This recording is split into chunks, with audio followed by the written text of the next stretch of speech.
This is the pilot speaking. The plane is not going fast enough.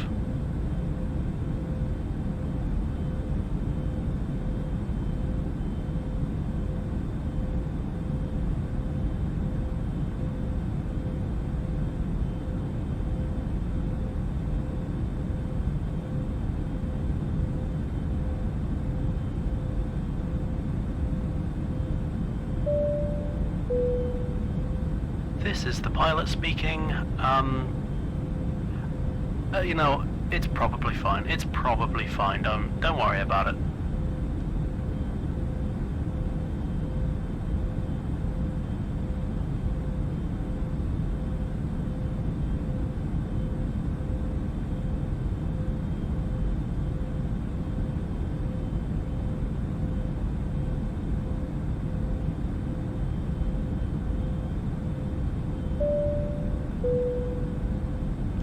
This is the pilot speaking. If anyone can remember where we were meant to be headed, please let me know.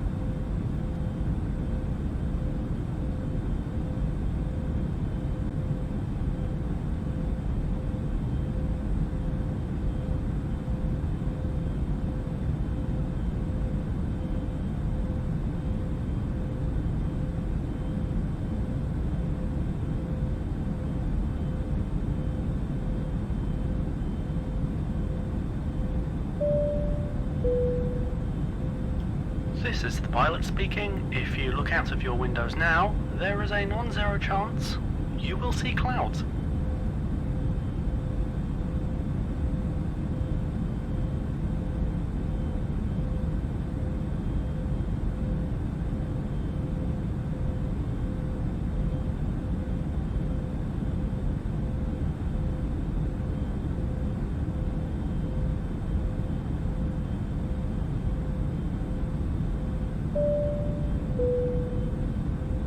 This is the pilot speaking. If you think you can fly the plane better than me, then you should have brought your own.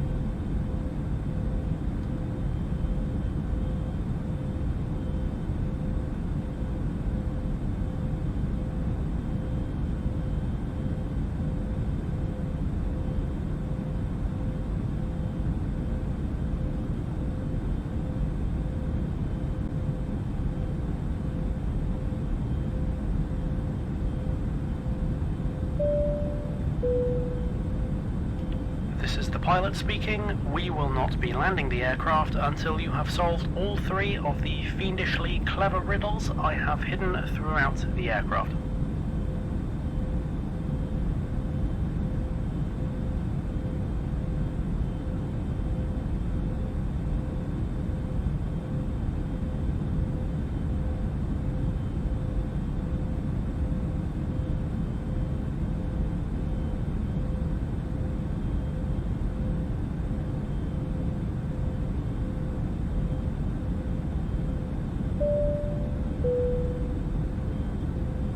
Stop, addicted to the shindig. Chop top, he says, I'm going to win big.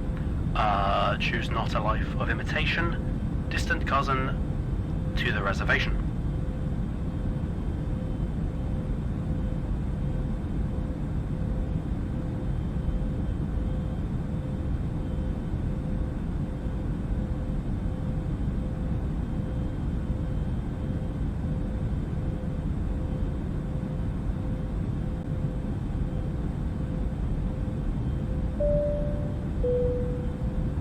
This is the pilot speaking. We are 1 minute out from our destination. We will soon be beginning our descent.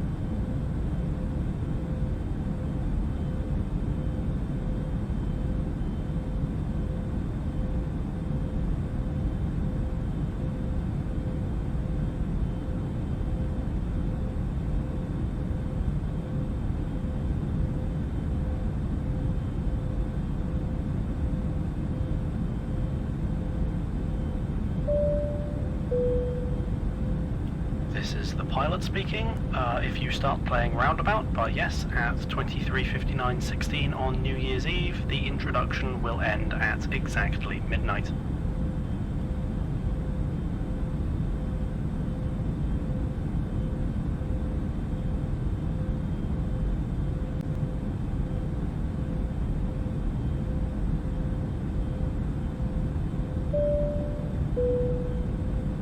This is the pilot speaking.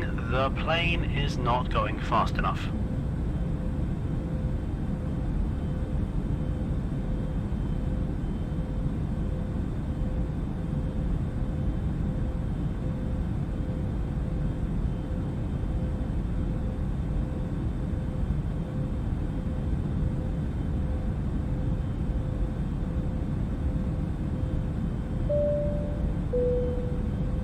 This is the pilot speaking. You know, it's probably fine. It's probably fine. Don't worry about it.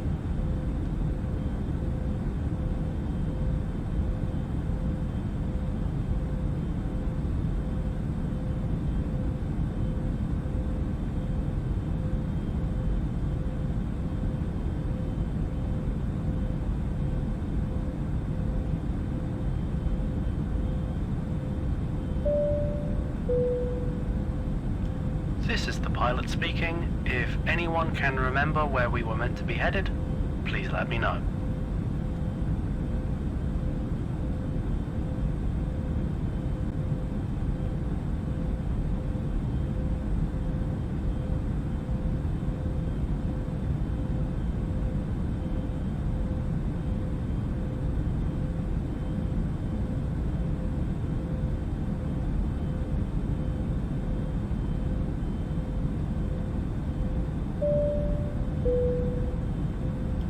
This is the pilot speaking. If you look out of your windows now, there is a non-zero chance you will see clouds.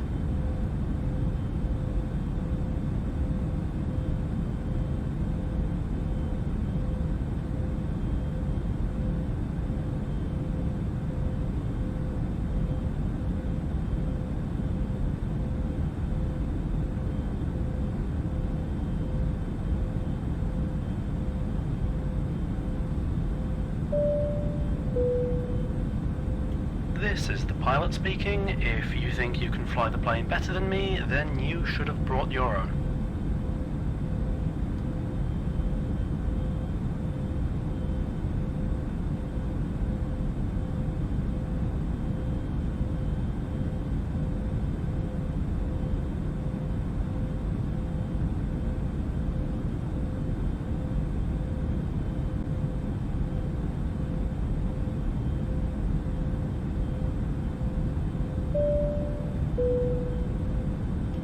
This is the pilot speaking. We will not be landing the aircraft until you have solved all three of the fiendishly clever riddles I have hidden throughout the aircraft.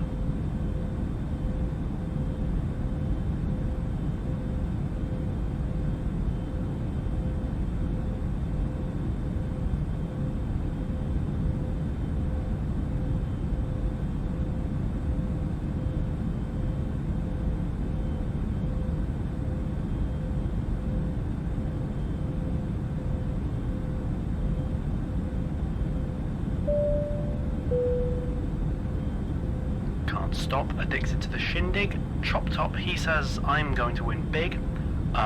Choose not a life of imitation. Distant cousin, to the reservation.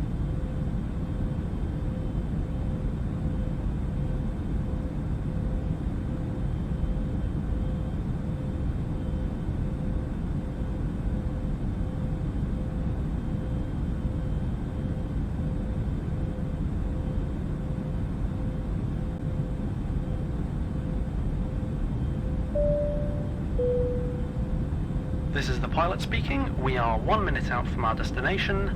We will soon be beginning our descent.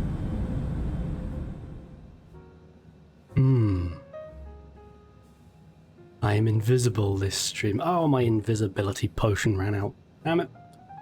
Well, regardless. Hello and welcome to the Smooth Jazz Flight Sim Hour. With me, today we're flying. Where are we flying from? That's a great question. Rio to Buenos Aires, that's where we're going.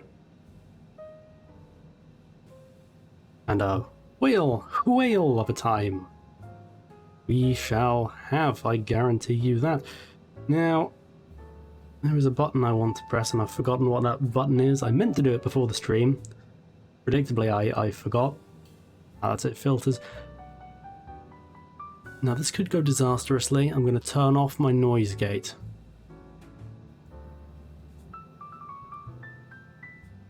Alright. My noise gate is off. I think that will mean it will play better with the whole NVIDIA voice AI thing I've got going on my computer. You didn't ask to tune into a stream where I talk about that kind of shit. But that's what you're getting. So, sorry about that. Haven't clicked record yet. That's fine. I kind of have a backup for that now, but I've pressed it now, so now I've got 2 backups. That's good. But, goodness me, hello again. Now I've already set all the dials. So I think we're ready to get going. So we're going to thank Rio for its time. And we're going to take off, and shortly after that, the Tales of Yore shall commence. This is going to be a hefty flight. This is going to be at least 2.5 hours. Expect longer. Who knows whether I'll be able to fill the time. I did last time. I was quite proud of that. But we shall see if that trend continues.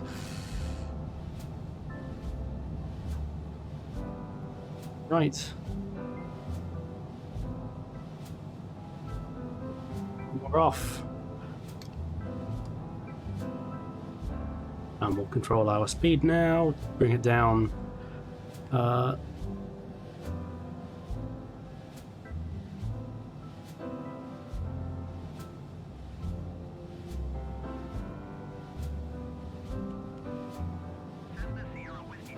Terribly sorry, I just got asked what bike I wanted. It's a whole thing, don't worry about it. 124.8 for Cessna Sierra Whiskey Tango. Brasilia Center Cessna Foxtrot. So, we're leaving Rio now. Thank it for its time. Oh, I was gonna... Wait, is that Christ the Redeemer over there? Yeah, that's Christ the Redeemer. That's all the Christ the Redeemer you're getting. Savor it. There he is. There's Big Jesus.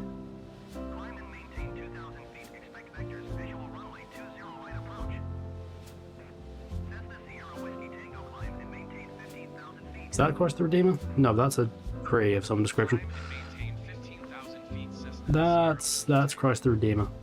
I did mean to add that as a waypoint so we'd get a better look at it. That's the best you're getting. There's some favelas though, so that's something. That's just as good, and that's a fucking mountain. Okay. Let's turn the autopilot off for a bit. I think I need to... See, this is why I should have chosen a proper departure and not made up some bollocks on the spot. There we go. Evans, but how are you in the chat? I want to know. Do tell me if the audio and all that is decent, because I'm always very conscious of that kind of thing.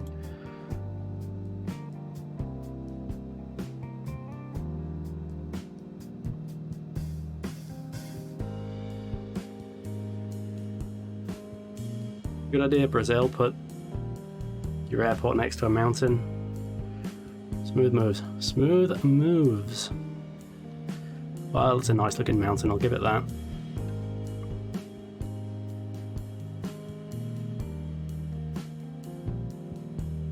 Okay, we're free from the mountain's tyranny, so... Autopilot, back on. Okay.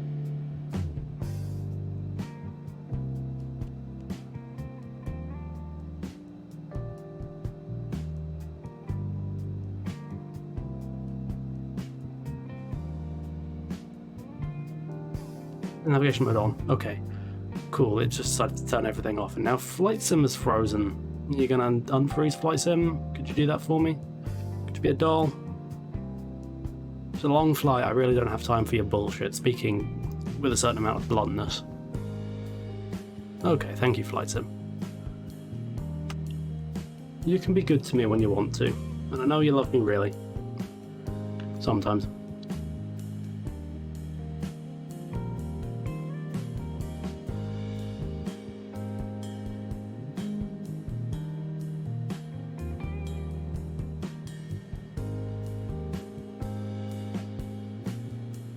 Bring the smooth jazz down a touch. like I say, let me know how the audio levels are, because... Alright, now we are thoroughly over water. So goodbye, Brazil. Goodbye, forever.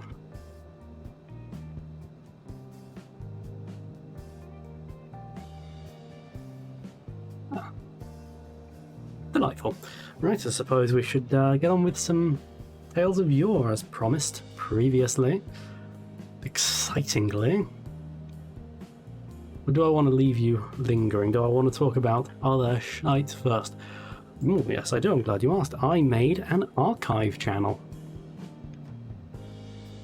I finally got around to it. Turned out to be way simpler than I thought it would be, and I made an archive channel. You can find the link to it right below this stream. I encourage you to subscribe. You can currently find one video, and that is the previous flight sim stream I did, where we flew to Rio.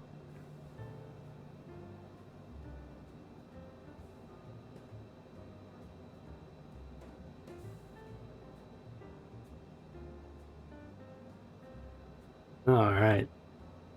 Now this atmosphere is nice. Got the smooth coffee shop jazz with kind of the sunset lighting. That's good. Oh, look at that. Oh, this is a beautiful game, isn't it? Beautiful. Beautiful shit. Oh, glorious.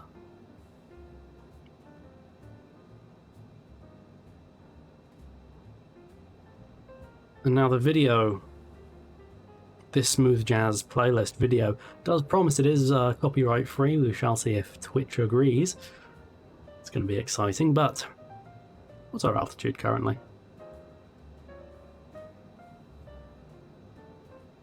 So, the first story I want to tell. I want to kind of warm people into it, you know, get back in the groove, so to speak. So, this is more of a university adjacent story than a university story itself.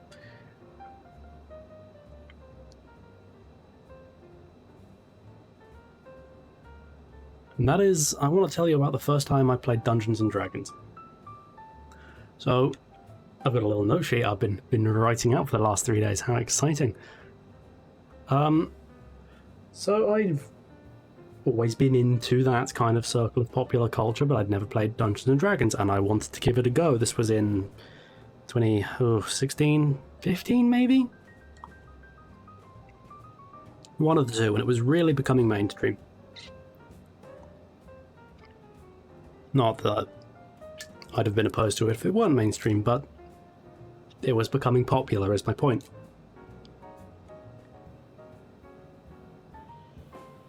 And Wizards of the Coast, who is the parent company of Dungeons and Dragons, they organised, I don't know if they still do, but certainly at the time they organised an event that local gaming shops, emporiums if you will, could sign up for, called D&D Encounters. And the idea of D&D Encounters was that it was kind of an easy entryway into the hobby. You just show up to the registered event and you make a character and you just have a campaign, kind of an introductory campaign, and anyone can show up, and it's in theory not particularly complicated, and you just do it and it's a great time. And when you know, my local gaming shop, Athena Games, was having one of these days. And so I went down, and to say it wasn't easy would be an understatement. It was very much not what was advertised, because first of all, I didn't help much when they asked, okay, what kind of character do you want to be? My response was, anything will do. Not a helpful response. Not a helpful response. If I could have said like an archer, an elf, right? A dwarf fighter. Okay, just an easy collection of words, and they'd have gone, cool, here's this. But I didn't help. I didn't help in the slightest. Nerves, maybe? You can chalk that down to, I don't know. But anyway, I fumbled my way through character creation, or they did while I was sitting near, because I was no goddamn help. And So there were two DMs, and they that were doing this. So two groups, and they told me that there probably wouldn't be space for me. Oh dear, how welcome I feel in this Dungeons and Dragons hobby.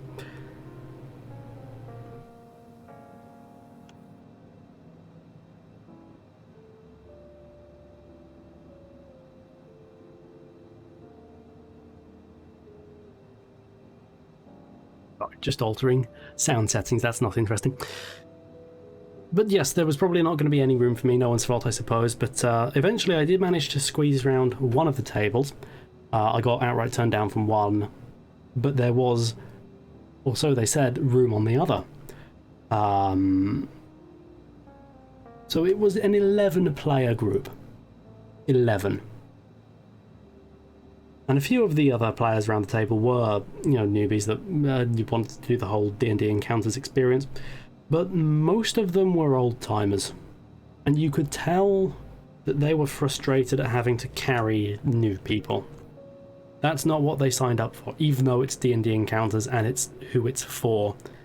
And they never expressed this, but you could tell. You could tell they didn't want to do it with us, right? So 11 players around the table, a percentage of whom are annoyed that I'm there. Great, fun times. So the game begins, and we have to introduce our characters. We all go around the table and we say who's who. Oh, I am so-and-so, da-da-da-da-da, the species class. And it gets to me, and I'm feeling quite nervous about all this, thrust in front of a group of strangers, which is no one's fault but my own, true.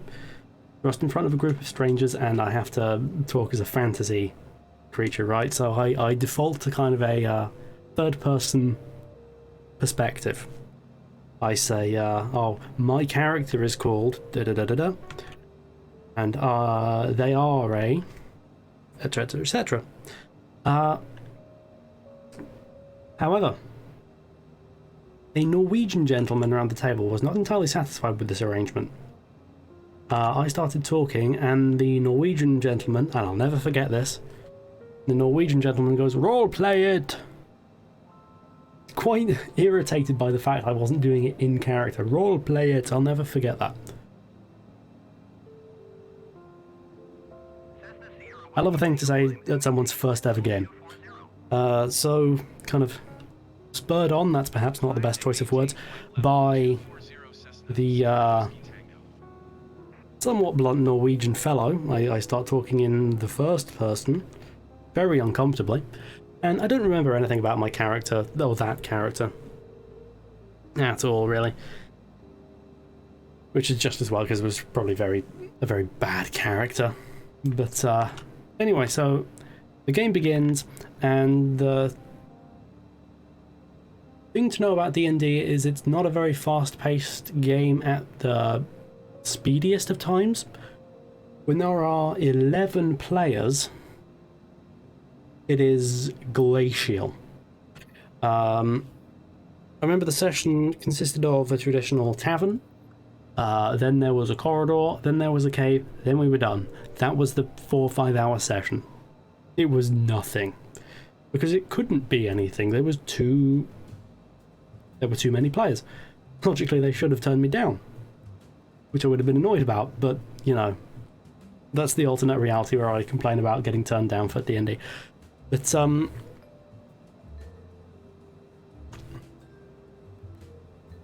and another big part of the reason is that nothing got done is because almost everyone round the table was addicted to cigarettes. Every 10 minutes there was a cigarette break. People were constantly leaving the table to go and smoke. So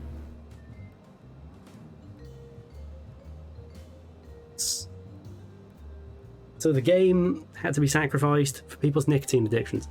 Not great, not great. And my other defining memory from the session is, because the thing with character sheets in D&D is they look like a wizard's tax returns. And if you're new to the hobby and you're staring at it for the first time, it is bewildering. Bewildering. There's so many little numbers you have to keep track of and know where they are off the top of your head. It's very difficult for a newbie. Don't care what anyone says, it is. And so I make some kind of throw, and I'm asked, what is your ability modifier? And I don't know. I don't have a clue. But I'd been kind of listening around the table, and to me, sensible answer seemed 3. So I said, straight face, what is your ability score? And I said 3. They accept that. Clearly it was a good guess. But one of the old timers around the table, he looks at me with this furrowed brow. You could see the cogs whirring in his head, and I kind of gave him a stare in return saying, or at least this is what I was trying to express, saying, please don't do this, please don't do this, please don't do this. Because I'm already very frustrated by how slowly this is all going. I'm giving him this stare, and the cogs are whirring in his brain, and then he goes, that's not right. God damn it, okay. How the fuck am I meant to know that? But no, that was... I realise in retrospect he was trying to help, but God, that felt so like being put in the spotlight at that moment, even though at that point the DM had moved on because everyone was having their own little conversation because, there were, as I keep saying, too many people around the table. That's not right. That will live in my brain until my twilight years, I swear. But eventually the session ends, and I remember one of the old timers, was kind of speaking to him after the game, and he acknowledged that it's, that was kind of slow and probably not the best introduction, which I appreciated, him trying something to kind of salvage the evening, so to speak. My goodness, my speed is a bit low. Let's up it some. There we go. Ich bin der Speed haben. Okay, there we go. Should be creeping up now. That's basically a good thing. Yes, that was my first experience with Dungeons and Dragons. It's a miracle I played it again. It really is. Next time I played it, I was DMing and I was playing with my friends. That's the important bit. I remember I'd bought the starter set by that point and I was playing it with friends, all of whom were new to it. And that helped a lot because we were equal in our bewilderment of what quite we were meant to do.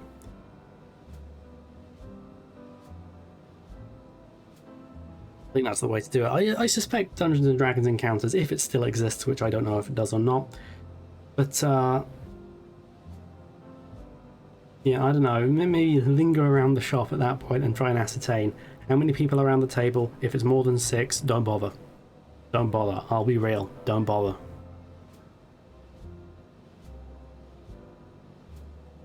So one more warm-up story then. And this is to do with one of the societies. Every university has them. I assume it's the same with colleges in America. They have societies, right? Here's a hobby. This is the society for it. There's the board game society, which I was a part of, and there was the comic society, and the... think of any esoteric hobby and put society on the end. It existed. You know how it works. And in 6th form, indeed all throughout secondary school, but especially 6th form, I did drama. I know, I never said I was the smartest person in the room. And I remember quite enjoying it. I enjoyed performing,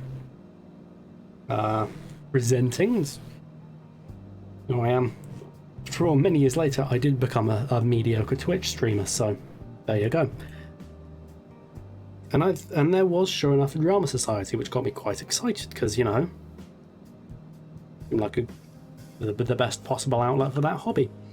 Initial meeting, it wasn't like a proper session, it was just an initial meeting at the local student bar, which was called Playhouse. I've mentioned it before. It was a very shit bar, but we all met there.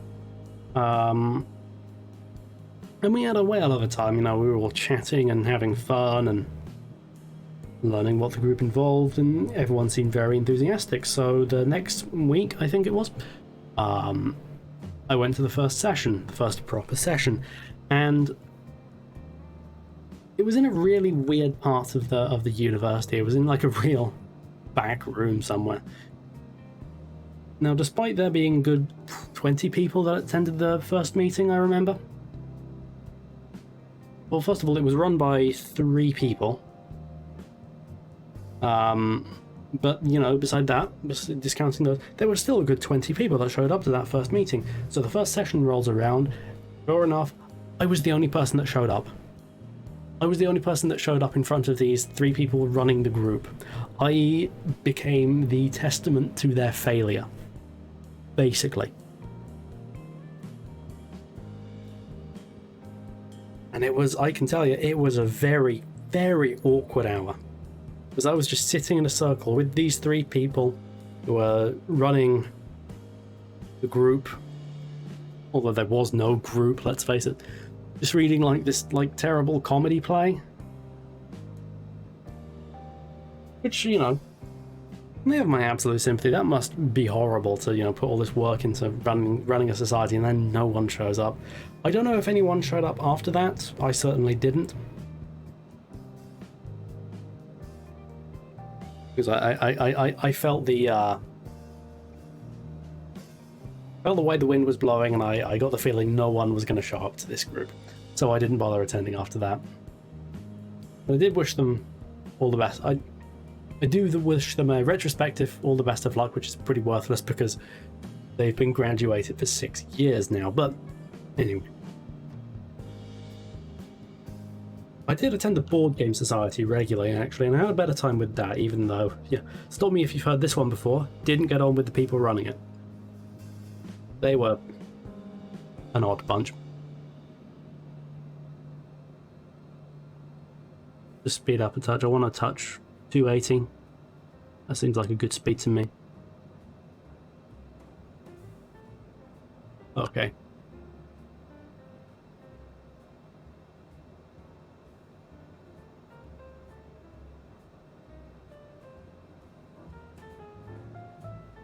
Keep making micro adjustments to the volume. I should probably stop that.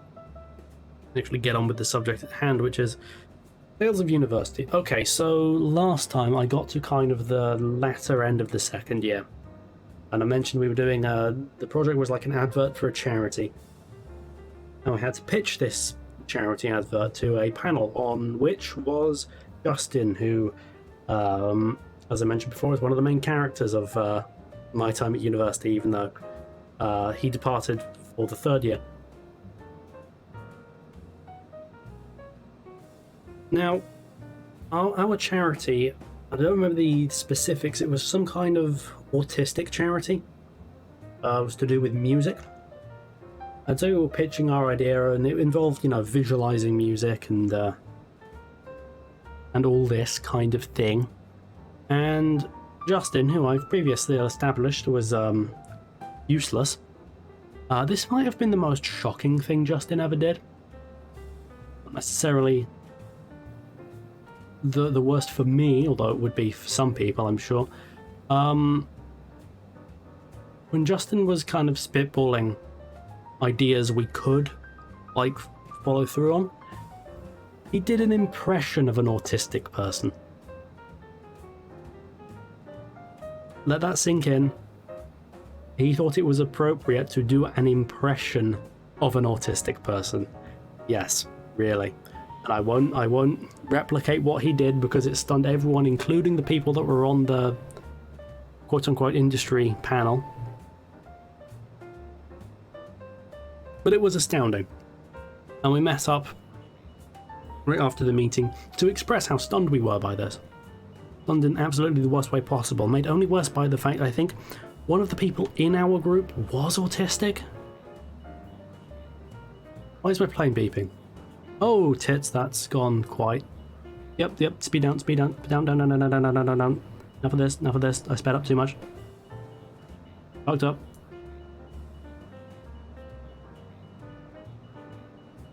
Okay. Okay, and speed down.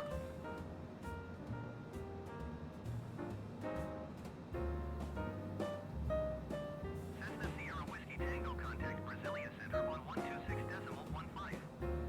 Good day. Okay. Is that good? Sierra Whiskey Tango. Brasilia Center, Cessna Foxtrot Sierra Whiskey Tango Flight Level Tree 00. Cessna Foxtrot Sierra Whiskey Tango, Brasilia Center. Continue to and up as planned.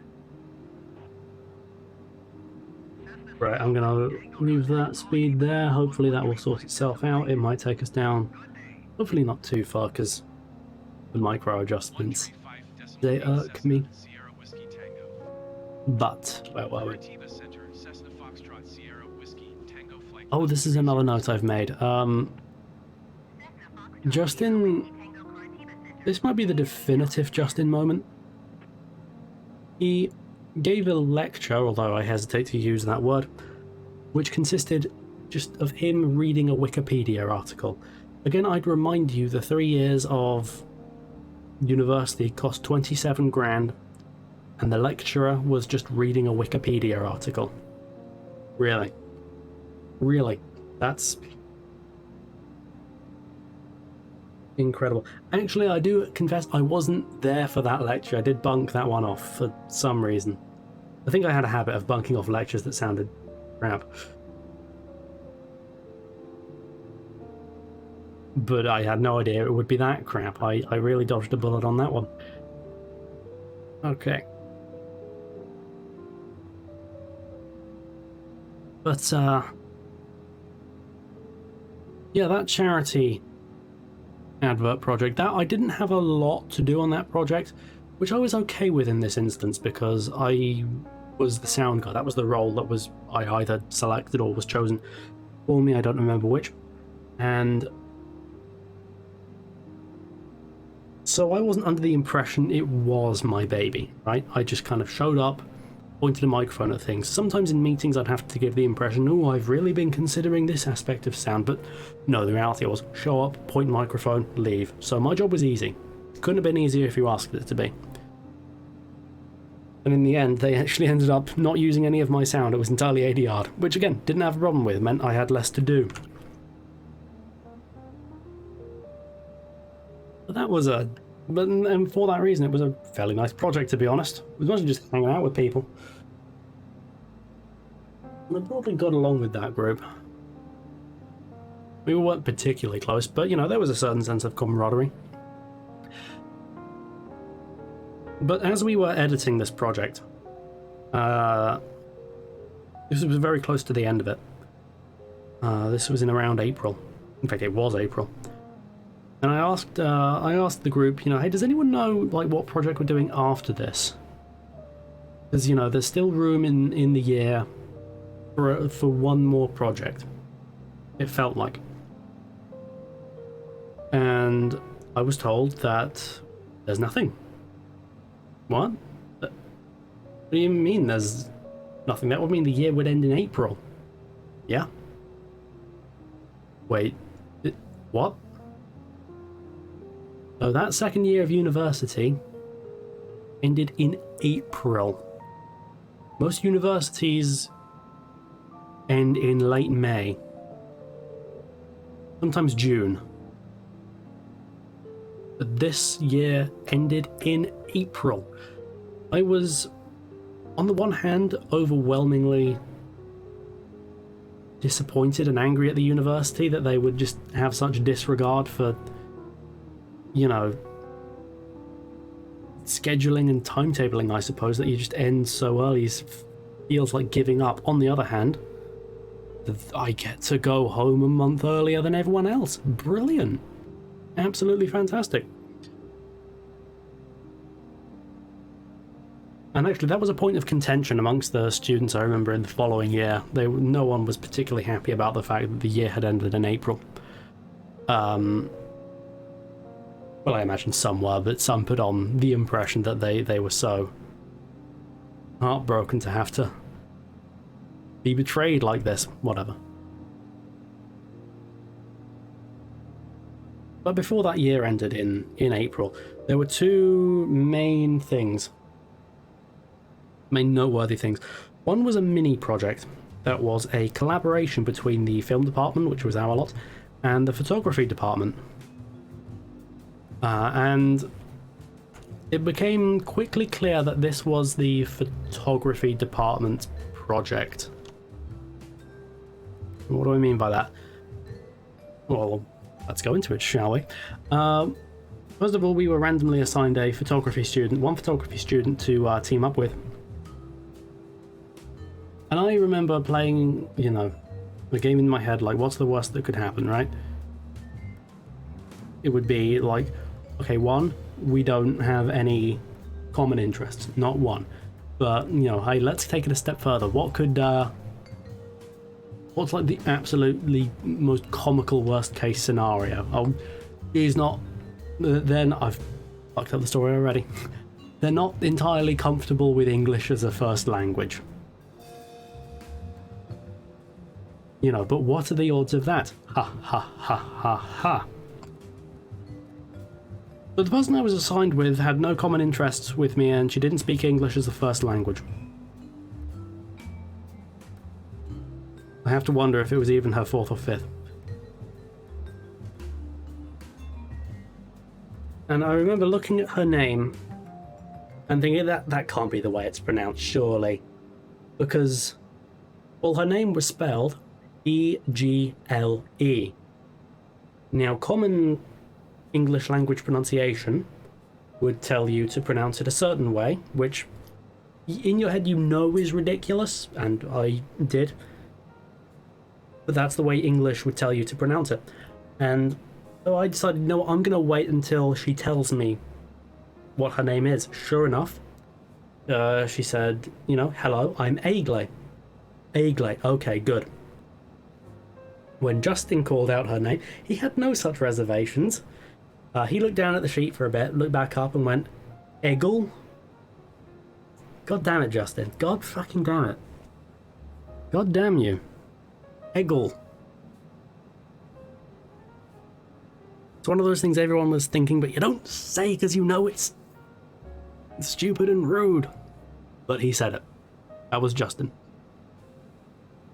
But anyway, we had no common interests at all. She was very interested in fashion and modelling and all this. I wasn't. I think I was big into Ghost in the Shell at the time. And Kevin Smith movies, unfortunately. That'll come up again later. And eventually we fumbled towards an arrangement. We came up with the idea of a short film about a woman that walks through a city and then she walks by a lake. And that was it. But the thing was, she was a photography student and thus really didn't know anything about making a film, which was the project. Therefore, it was largely up to the film department to do the photography department's homework for them. And sure enough, photography got, the majority of the marks because it was their project and we did not. The most telling thing about this project was that even Justin acknowledged it was bullshit. It was the one time he had an ounce of common sense about him. He knew it was bullshit. It was that day actually that pigs started raining from the sky, but anyway. And the other thing about this project was that we had to kind of do it as a photography project. So the file size limit was a good 10 times smaller than what we were used to in the film department. Maybe even smaller than that. We had to compress it to a ridiculous degree. Because, again, they're photography people. They don't and in many cases can't appreciate the things that go into filmmaking.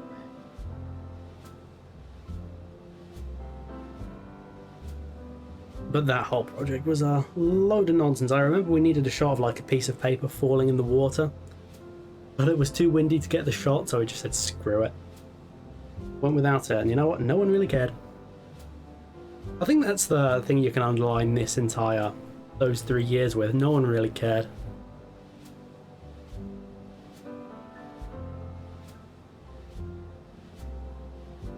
But actually, I said there were 2 noteworthy things left in the year. Did I cover one of them? I think I did. Covered the mini project with Egle, or Eggle as Justin blurted. Oh yeah, the other was the pitch meeting, which was jaw dropping. But actually, no, you know what? I'm lying. There was a third thing. In the 3rd year, you have to do a dissertation. That's fairly common. Pretty much every university that is the case. But we had to do a dissertation, and we had to kind of pitch it at the end of the 2nd year. And we had to do it in a way that ended up, for my money, actually being really fun. It was a kind of presentation, and I don't know if I'm saying this right or not. A presentation called a Pecha Kucha. Now the idea of one of these things is, and probably won't be saying that collection of words again, but the idea of these things is that basically you have a grand total of 20 slides, and each slide has 20 seconds. Apparently it's a thing done largely by architects. Apparently architects have a habit of really prattling on, so they invented this kind of presentation where you've got like a strict time limit. You know, it's 20 seconds times 20. I don't know what that is, but I guess 400 seconds. I don't know what that is in minutes. Not quite 15. Standard. I don't know. Point is, we had to do this presentation, and at the time I was very interested in filmic portrayals of the Vietnam War, and sure enough that's what I ended up doing my dissertation on. And so I remember kind of making and practicing for ages this presentation. You know, once again, I'm very interested in, you know, presenting and performing. Perhaps this stands as something of a testament to that. This very stream, that is. And now I remember being very nervous about it, because, you know, I was practicing it all day. And the day came to finally present it, and my nerves were soothed almost instantly by the first few presentations, one of which was, and here comes one of the main characters again, by Chris. Chris did one of the worst presentations I have ever seen. Now the thing to know about Chris is he was very into his kind of prog folk music. More folk than prog probably, but he was very into that kind of music. And the point of a Pecha Kucha is, oh I said the word again, I failed at my own brief, is that it's a very visual presentation. If you can help it, there's no text. It's just you talking with the PowerPoint, with the presentation as an aid. Chris did not get this memo, because his presentation was over the top of like a folk odyssey ballad, which changed every like minute. It was weird. There were walls of text that he expected us all to get through in 20 seconds. And Chris didn't really do talking. He kind of went, and yeah, yep. And yeah, you can see it, yep. So no, by the end of his presentation, no one had a clue what his presentation was about. I later learned he was doing it about the book Ulysses. And we all figured, okay, it's going to be like cinematic portrayals of that story, I guess. Don't know. In the 3rd year, we realized that he didn't know it was meant to be about film. Seriously, he was on a film course and he didn't understand that his dissertation was meant to be about film. Holy cow. as I've said before, Chris was, yeah, God love him, he was simple in the brain. He was a simple child. Simple child. Ah, Chris. But anyway, I got to do my presentation, and I thought it went quite well. I thought there was some audience participation, and well, I made the points quite eloquently, and overall it was a really good day. And sure enough, my dissertation idea got approved, and I wrote it throughout the first half of the third year, although that's not particularly noteworthy because it just kind of proceeded without much incident. That was fun. I remember that being a fun note to end the year on. Just a bit of, presentation, a bit of razzmatazz. Right. But as I mentioned, the year ended in April, so I got a very long summer holiday, April to September, so that's what... and it was late April, so let's call it May. So I got to have 4 months off. 4 months. That was bloody alright, I'll tell you that.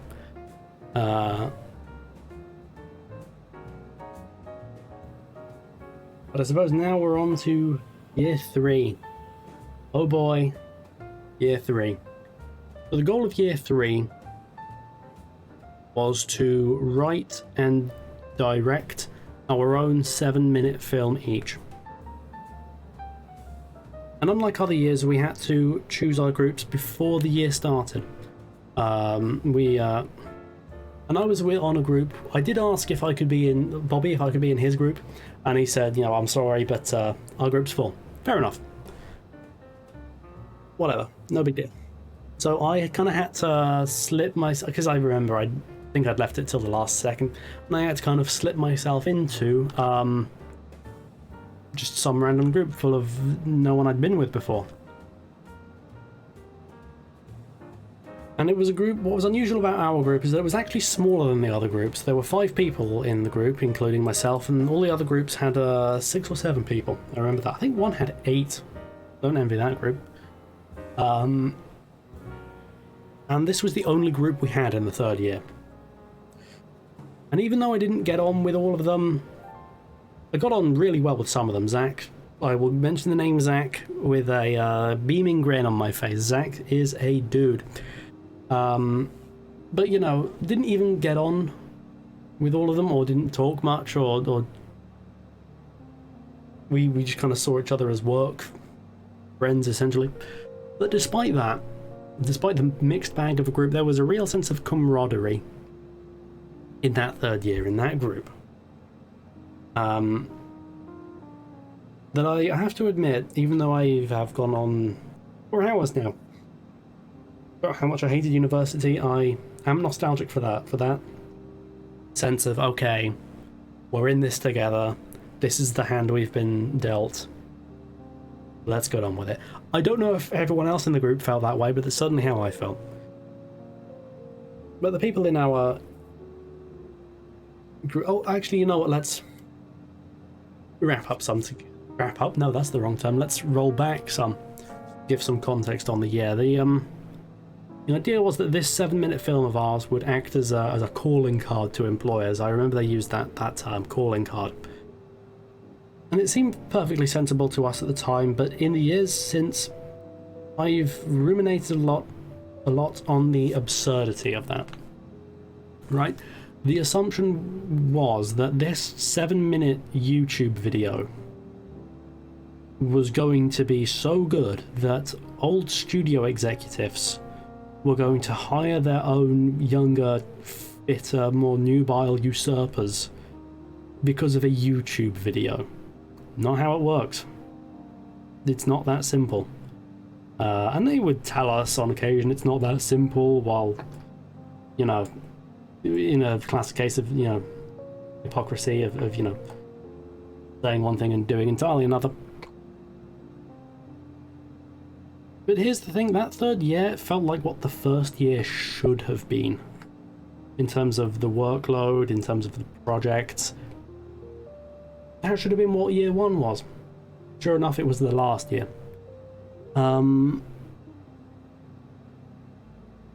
But anyway, so this group, this was the I had to do the dissertation in the first term. That was term one's thing. Sure enough, we did it.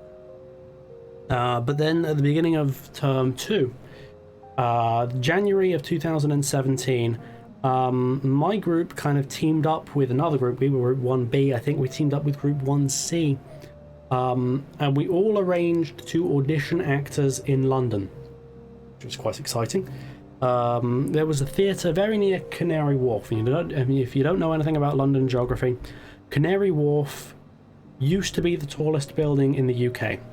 It since got usurped by the Shard, which is an unimpressive building.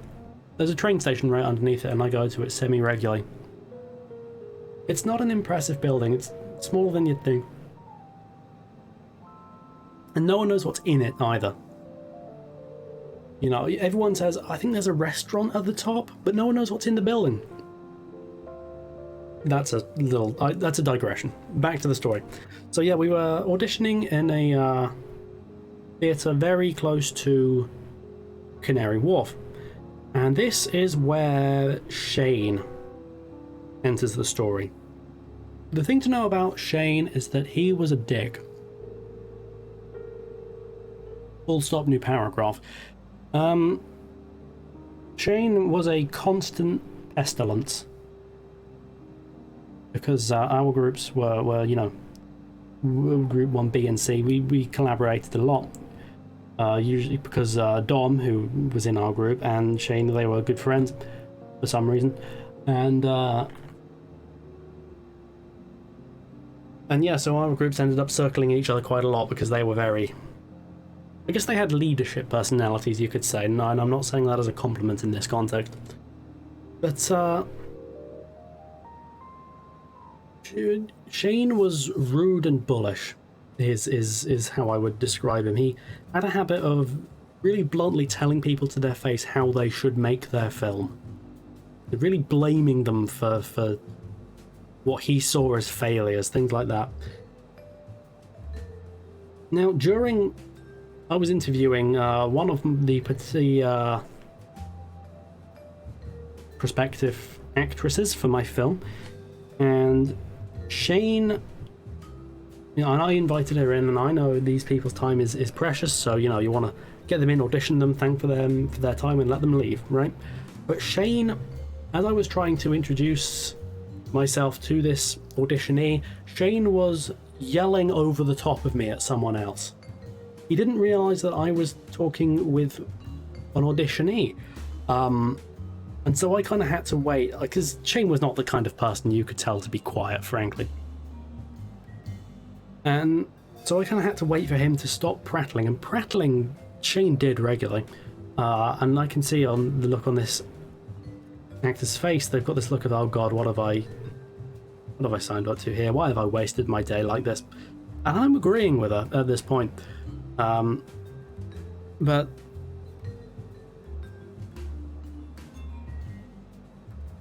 I remember she left in something of a hurry. I think she was sick of it all, of the way he was treated as a result of Shane, and I don't blame her. Sure enough, I didn't end up casting her, even if she was right for the part. I doubt she'd have wanted anything more to do with me.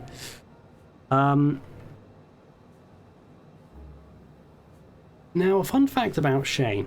His dream in life was to direct Captain America 4. Keep in mind he had this dream in 2017. And as far as we could tell at that point, there wasn't going to be another Captain America film. Right, Chris Evans... You know, it was common knowledge there were going to be 3 Cap films, and then The Last Avengers was going to be his last time in the role, so... Sure enough, though, a couple of years later that didn't turn out to be true because they announced another one where the other bloke was going to be Captain America.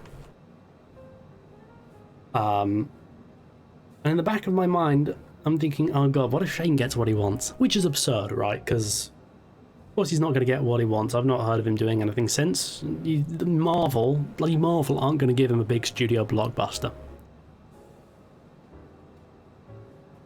And sure enough... couple weeks ago, Marvel announced who the director was. It's not a good director. He directed the Cloverfield Paradox, and I don't remember the guy's name. Importantly, it's not Shane. But even though it's petty, I imagine Shane throwing his hat to the ground and stomping on the floor out of frustration that he didn't get his dream job. Shane will not be in charge of Captain America 4. Although, let's face it, the actual director won't be either. These films get entirely directed before a director even signs on. He didn't seem to understand how Marvel movies got made. He seemed to think they were like actual films. More power to him. On to the films themselves. I suppose I should preface this by saying that there were 5 people in the group were named, well, me. Hi, I'm Alistair. You're watching my stream. Dom. There was Alfie, Jack, and Zach. There were the 5 of us. We were Group 1B. And I was the first one. I was the first one we shot. And there was only a week between that audition, which, by the way, really cold that day. It was absolutely goddamn frigid in January in London that day. My fingers really hurt that day. Very cold. Anyway, so I was the first one up to film, and there was only a week between the audition and my filming, so I was operating on a really truncated schedule, and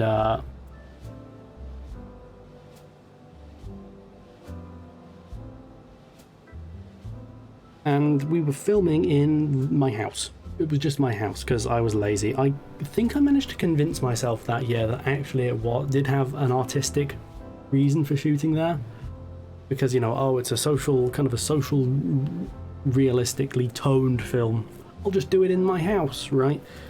And I remember convincing myself that there was an actual legitimate artistic reason. It wasn't. I was lazy. And I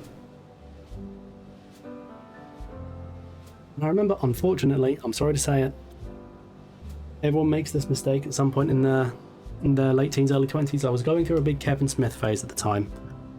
So I was under the impression that, you know, endless dialogue and static cameras and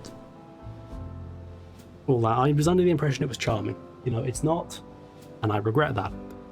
But that was the tone I was going for. It was like a science fiction comedy drama kind of thing. Oh god, the words are like ash in my mouth as I say them. But the result of this hurried production is that I didn't really have enough time to find the right people. And so, like, one of the 2 lead roles in this film, I cast just because she was the last person that auditioned and I remembered her, even though she was, and I think I won't say her name because I'm not about to be very nice to her. She was really bad at acting. Really bad at acting. Again, this was well past the point of me kind of giving up on anything university.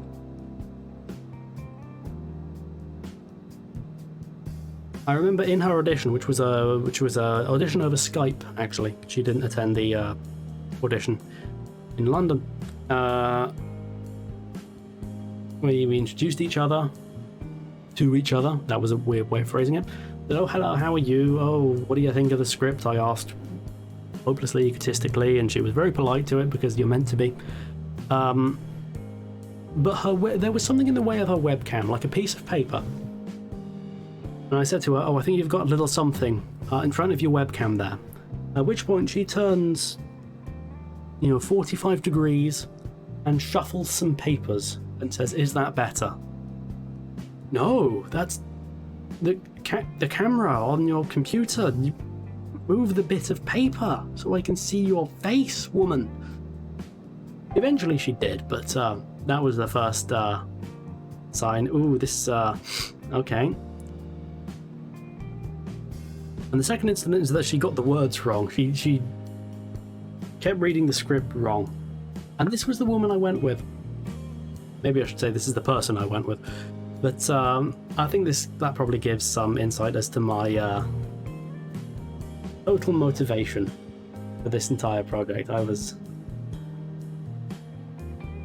See, this thing, I was very lazy And I don't know what the opposite of proactive... I guess it's lazy, isn't it? Yeah, I was extremely lazy, but I kind of convinced myself I wasn't lazy. It's a problematic combination of things. And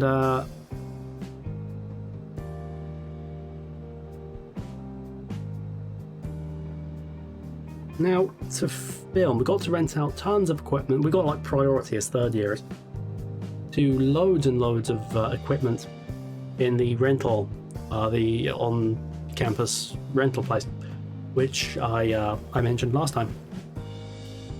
And we got access to the cine lenses and the lights and the best cameras. Yeah, we got all sorts. We got crates and crates and crates and stuff. And at that time, the university was just upgrading to new LED light. The thing was, I was a week out from being able to rent them because I had to go with these very old-fashioned, blazing hot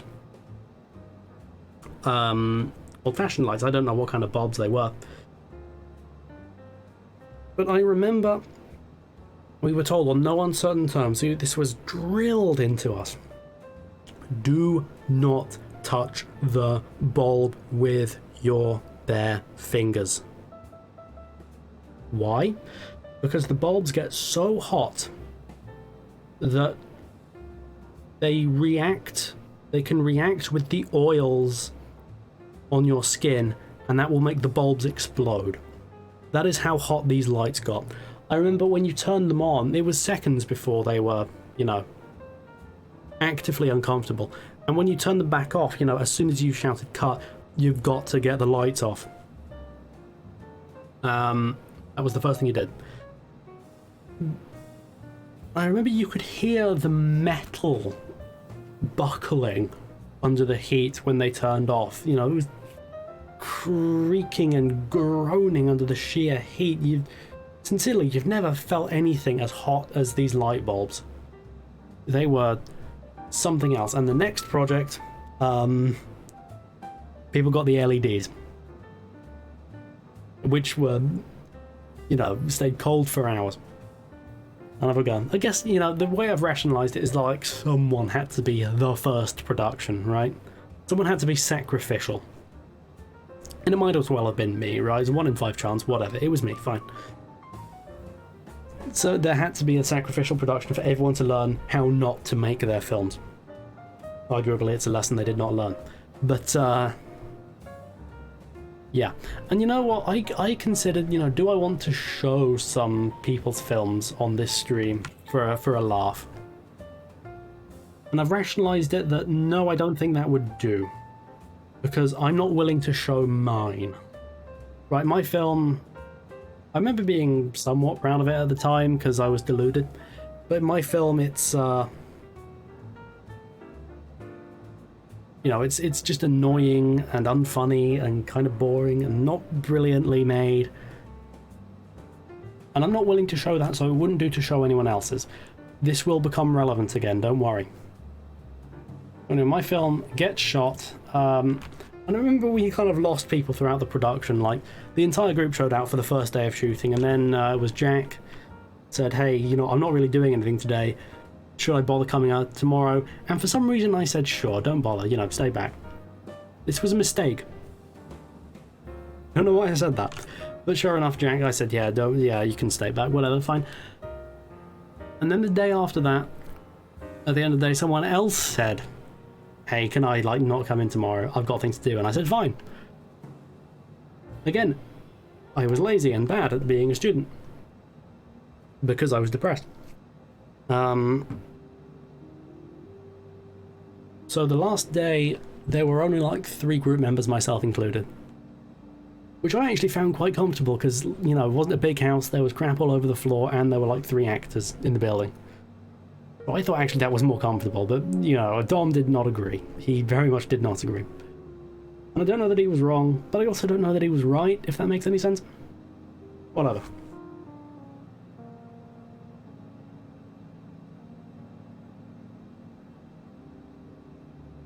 Anyway, on to the second film, which was Dom's.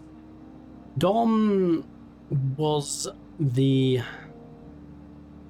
Well, he was one of two auteurs of the bunch.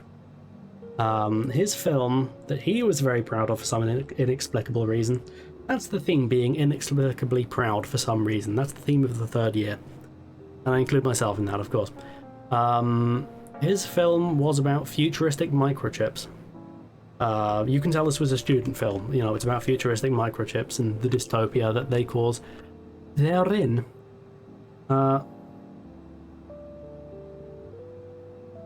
Let's alter the view angle a bit. There we go. Beautiful. Okay. Where was I? Yes, Dom's film. This was easily the most elaborate production. The way we structured it, I don't know if this was intentional or not. We had kind of small production, big production, small production, big production, small production.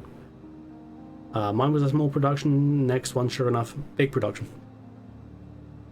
And Dom had external help with this one. Again, we conscripted Group 1C into the film. So this was a big crew. No, it was the 5 of us and the 6 of them. Was it 6? I think it was 6. So there was 9 crew members in all to fulfill at most 8 roles. So there was, like, at any given point, there was a lot of people not doing anything. Who were just twiddling their thumbs, which usually was me because I was lazy. Everyone knew it. But actually, I did provide a crash mat for this film. I bought a crash mat because there's a character that falls over in my film, and I figured, well, I can't have them smear their brains on the pavement, so I'll buy a crash mat. And that did come in useful for Dom's film, so I think I was probably in his good books there, maybe.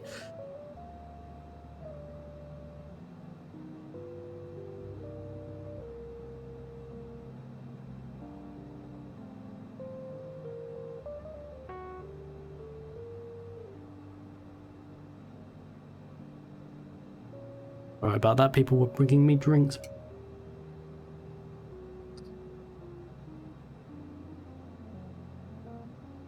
Okay, where was I? Apologies for the interruption. I was being provided with a lemonade. Anyway. Yeah. I remember the first scene, I should say, of this film. We filmed in an Airbnb. So this group of about 10, we set up this Airbnb, and that took us half an hour in total. Got it done pretty quick. However, because of Dom's, and he won't watch this video, will he? No, there's absolutely no chance Dom will ever see this, I hope. Oh, now I've said that aloud, he'll be watching it live. But Dom wasn't good at scheduling. He wasn't good at scheduling. So we set up at about 1 or 2 in the afternoon, and it was 6 hours until the actors showed up. 6 hours of just us waiting, right? Nothing to do, nothing to say. 6 hours of waiting. In retrospect, I wonder if we could have left and come back later. But I think Dom probably would have objected to that because he would have felt like he needed everyone on hand at all times. For some reason, even though he absolutely didn't. The crew was, you know, twice the size it needed to be. And so we filmed this scene. I think we filmed until about midnight, 11 maybe, 10, pretty late. And you know what ended up happening? The scene ended up getting cut. The scene ended up getting cut. What a fantastic use of a day. Fantastic stuff. But anyway, the rest of the film was shot in a different Airbnb, and this was a luxury apartment. You know, I don't think you've ever quite seen an apartment like this. Like, the facade of the building, it looked like a kind of a rundown, grimy warehouse. Inside, it was incomparably luxurious. It was amazing. As I understood it, the building was owned by like a Taiwanese investor or something, and it was previously occupied, temporarily, I am assuming, by a Norwich City Football Club player. Quite which one we didn't know. At least I didn't know. I think a few people did. But he did leave his golf clubs in the Airbnb by accident, which was kind of amazing. But I mean, amazing, that's a weird choice of words. It was odd. It was odd is what I mean. More power to him. We got to look at a football player's golf clubs. Wow.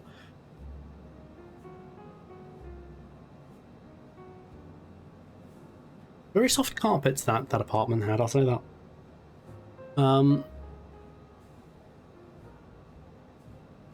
But yes, as was the style with this production, there were too many people on board, and long stretches of people having nothing to do. Shane was being as bullheaded as ever. It was as much his project as it was Dom's. I hope other people were as annoyed by him as I was. He kept talking over people. That was the thing. That was my main takeaway from Shane. He would just start talking in the middle of your goddamn sentence and he never apologized. Which is the one thing I absolutely cannot abide in anyone, is interrupting people. You're just pretending they weren't saying something and then talking over them. It's reprehensible to me. Really inexcusable from a social standpoint.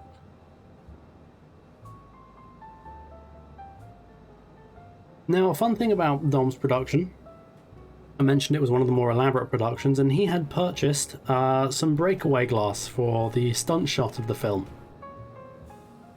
There's a scene where one of the characters is getting like their mind controlled by the microchips, and their victim swings a bottle at them and it smashes against them.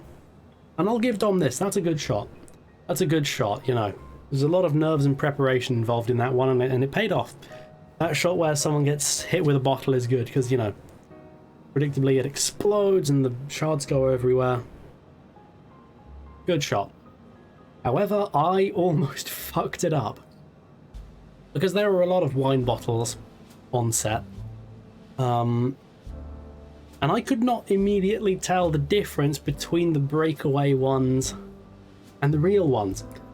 So I'm just kind of, you know, looking through this apartment and I pick up what I think is one of the real, you know, wine bottles.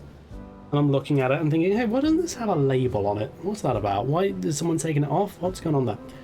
And it's only then I realise I'm holding and not being particularly delicate with the breakaway glass. So kind of rigid as a statue, I very gently, I realised this eventually, thank God Dom didn't notice I was fucking around with his like hella expensive props. And I delicately put it down and I step away and I didn't go near them again. Thank God no one, thank God I didn't break it. I don't know how I would have handled it if I'd ended up breaking one. Certainly Dom would have never forgiven me. I doubt other people in the group would have never forgiven me. Shane would have punched my fucking lights out, and he was like twice the size of me. He could have done it as well. But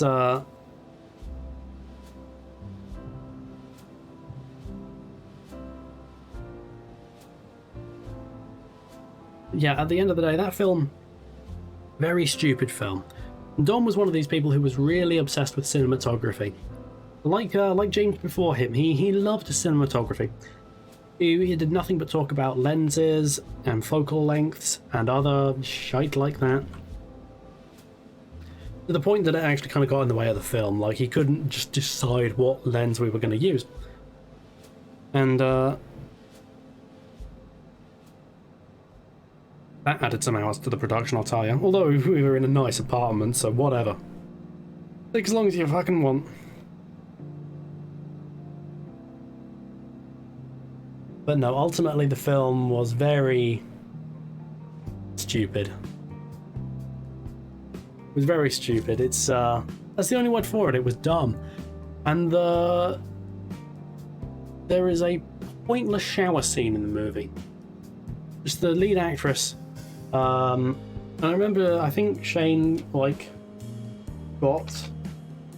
I can't confirm this. I don't know the exact details of the nudity scene production, but he got, or maybe the actress provided herself. That would make more sense to me. Like those kind of nudity clothes, like skin-colored clothes that from a distance appear nude. And there was a pointless shower scene. And it's absolutely nothing other than the actress is naked for absolutely no reason. Bad film. He was very proud of it. So he was very proud of it. More power to him. I wonder if he still is. I wonder if any of these people still are. As real talk, if you are, that's a little embarrassing, but...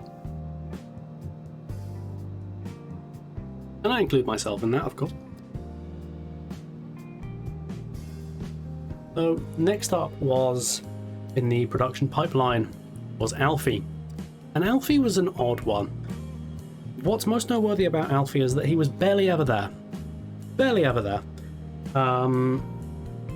There were stretches of weeks where we heard nothing at all from Alfie.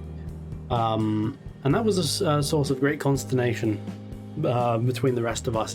What's Alfie doing? What does he want us to do? Where do we have to be? What's going on with Alfie? We don't know. At one point I remember Dom suggested we basically approach him at his work and force him to tell us. Thankfully we did, and that would be a touch far even for our level of frustration. But eventually Alfie, came good enough. And his film, I remember this was another small production. We filmed in a lot of Airbnbs this production, this block of productions. And sure enough, there was another one we filmed in some house somewhere. It wasn't his. No one ever stooped to my level of apathy. Good on them. They're not as easily mentally defeated as clearly I was. And the film, it was a fairly trite melodrama. It's like about a woman that ruminates on does she regret having a child young or something. I think maybe it came from a slightly personal place for Alfie. Maybe it wasn't quite that strong. It came from somewhere in his personal life. I remember he once told me, because I'm a type 1 diabetic, and for some reason the topic of those automatic insulin injectors you can wear came up, and he told me that his cousin had one of those and she died as a result because it wasn't telling her it injected too much insulin. I have no idea if that story is even remotely true, but to this day that's put me off getting one. I'm a manual person, baby. How's our speed looking? We had a bit of turbulence, maybe? Where's Flight Sim? There's Flight. Why isn't Flight Sim coming up?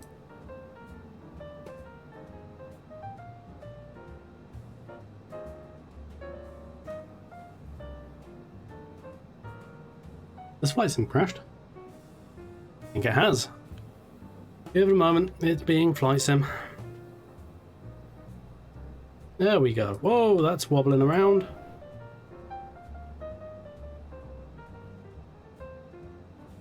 Why are you doing this, Flight Sim? Don't do this. Okay. Okay, you're gonna behave now? You're gonna behave now. Have we reached an agreement where you're not gonna do that again?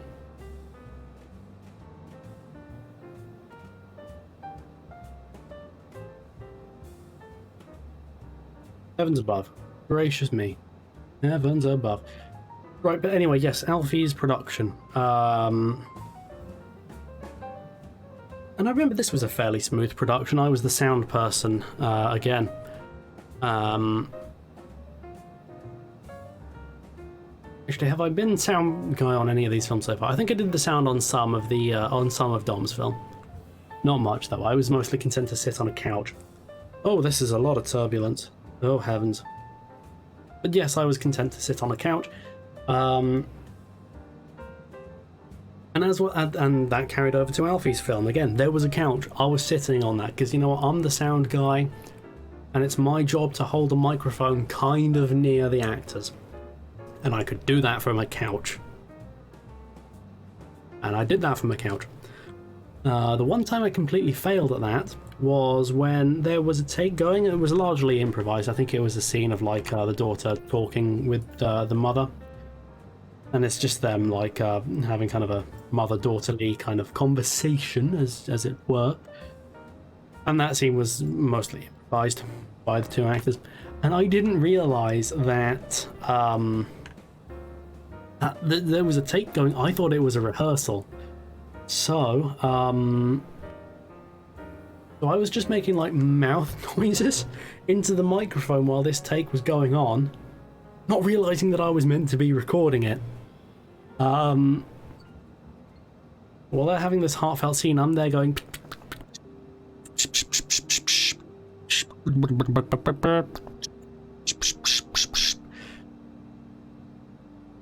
And when I realised, oh god, I was meant to be recording that, I quickly deleted that particular file. And I imagine Alfie was a little confused why that scene didn't have any accompanying audio.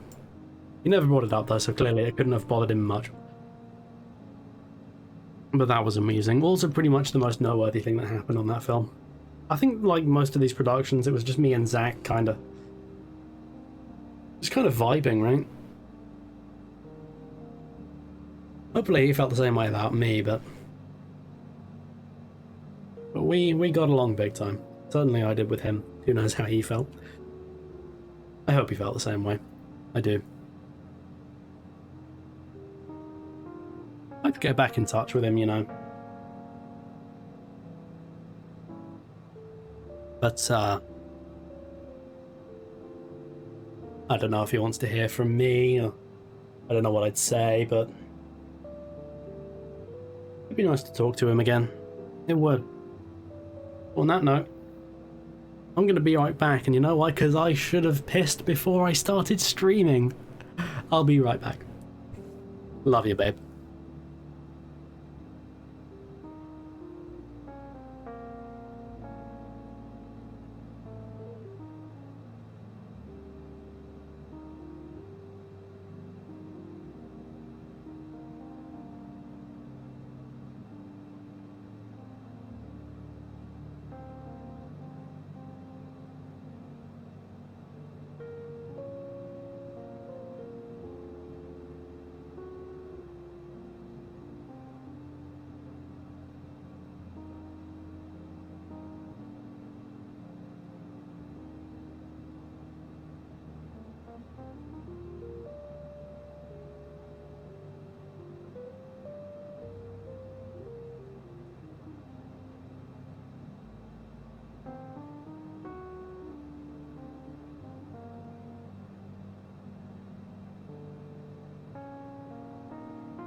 I've returned from the dead.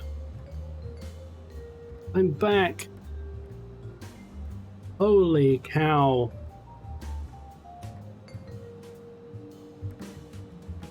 But yes, where the devil were we? Now this is like the third time I've asked this stream. Is the music too loud? Because to me it looks fine. But I mean, you're the one watching the stream, so you know better than I do. Regardless. Let's adjust the view angle a little here. There we go. Okay. The plane's still steering us correctly, unlike last time when it was doing whatever the hell it wanted. That is still a mystery to me. And you know, we get to fly into a relatively lovely sunset. Relatively lovely. Jesus Christ, listen to me. Even when I'm trying to espouse the beauty of nature, I can't help being a cynical bastard. Anyway. I think the turbulence has ended now, and now I feel fine again. Okay, so, where were we? I talked about Alfie's film. Now it was just a relatively smooth, fun, remarkable production. And I fucked up a microphone recording, and thank God no one noticed.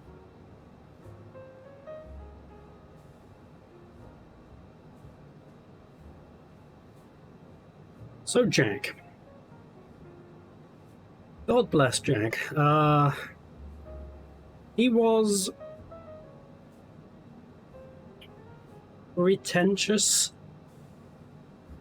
I'm betting big on him never watching this. I hope to God he never finds this video because of the things I'm about to say and do. But yeah, Jack was pretentious. And not only that, he had the strangest habit of mixing up words to the most extreme degree I've ever seen. One of my definitive Jack moments was when he mixed up the words dated and timeless. You know, we were talking about a film we all liked, and he said, oh yeah, that's great, it's so dated, you can still watch it today, and that's obviously not what he meant. He meant to say timeless. And Jack was full of little isms like that. Now, on Jack's film, first of all, Jack's film was about, and how's this for pretentious? It was about a tortured playwright stuck in a time loop with the devil. Yeah. Yeah, that's Jack. Now you know everything you need to know about Jack.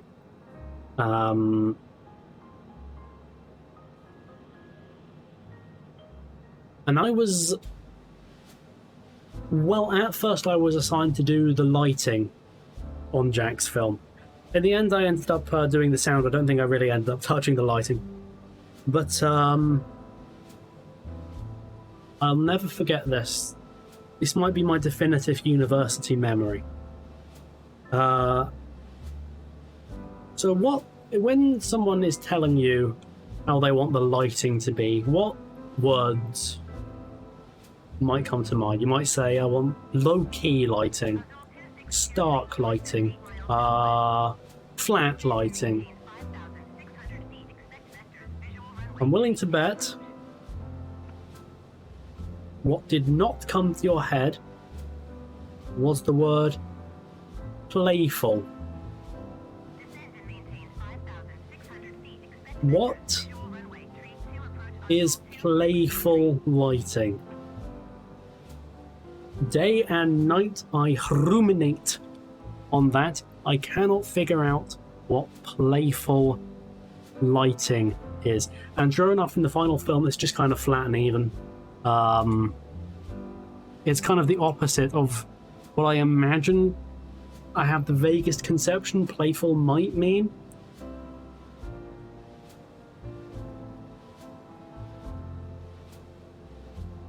But that was amazing. He wanted playful lighting. Now, at this point in the story, my memory is a little fuzzy on this, but at this point, our friend Jack comes back into the story. Jack, not Jack. James, there we go. James comes back into the story because around this time, and I don't remember if this happened on our production or if it happened on another production around the same time, but because we had the piece of equipment I'm about to talk about on our production,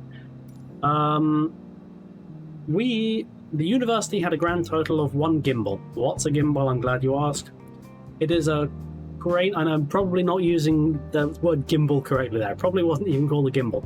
But basically, it's a crane you put the camera on top of, and when you move the crane up and down, the camera's kind of position will stay the same.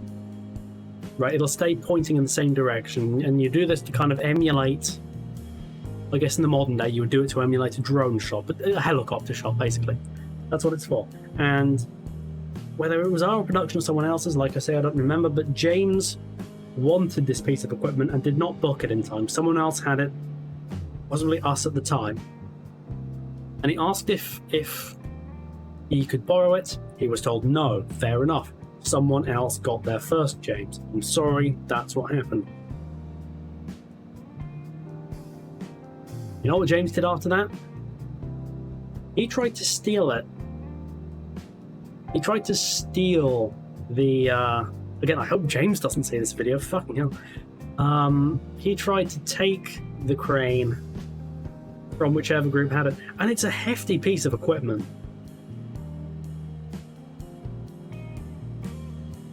It's a hefty piece of equipment. It's the size of a fucking car, right? So I don't know how he intended to get it out of the building, but that's what he tried to do. Or so I've heard. That is very much hearsay, I have to admit.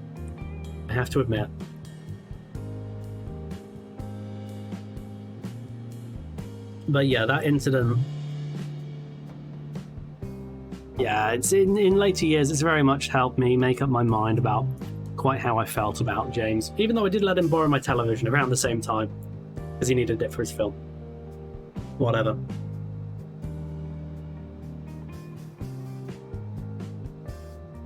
Anyway. So, as I mentioned, Jack's film was about a tortured playwright stuck in a time loop with the devil. Kind of in purgatory after he's killed himself. He was quite interested in Trails of the Afterlife at the time. And his script, Jack's script, it was amazing. It reads, and you'll remember last time I said Jack gets his words mixed up in such a way I've never seen before. His script reads like Google translated it from Japanese. That's the vibe it gives me. And do you remember how I said that I wasn't willing to show anyone's film because I wasn't willing to show my own? Well. Well.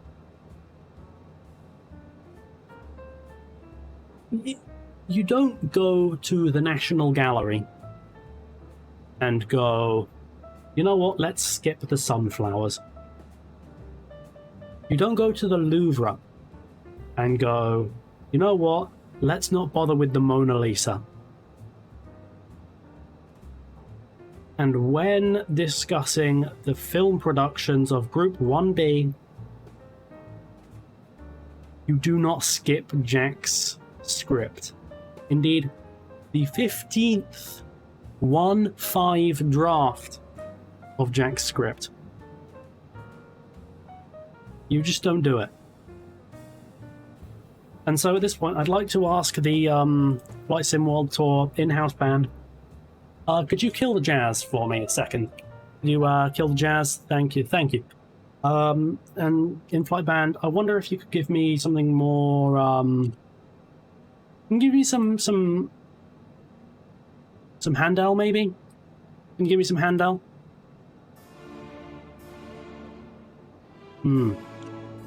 Yeah, that's good. And I'd like to perform a dramatic reading of Jack's script. A segment thereof. First of all, I need to find the button. There we go. Fade in. Interior, minimal performance space, day. The echo of a landline is heard over the wisp of hovering sheets of script that dance to silence, coating a barren theatre stage. That is a fucking long sentence. It appears to then the end. It appears to be then the end of a performance. Under harsh stage lighting, a silhouette of a static man, an actor, who stands center stage over the shell of a dead man. In the hands of the killer are two significant items, a script, and in the other, a used firearm. Firearm is two words in this instance, good on Jack.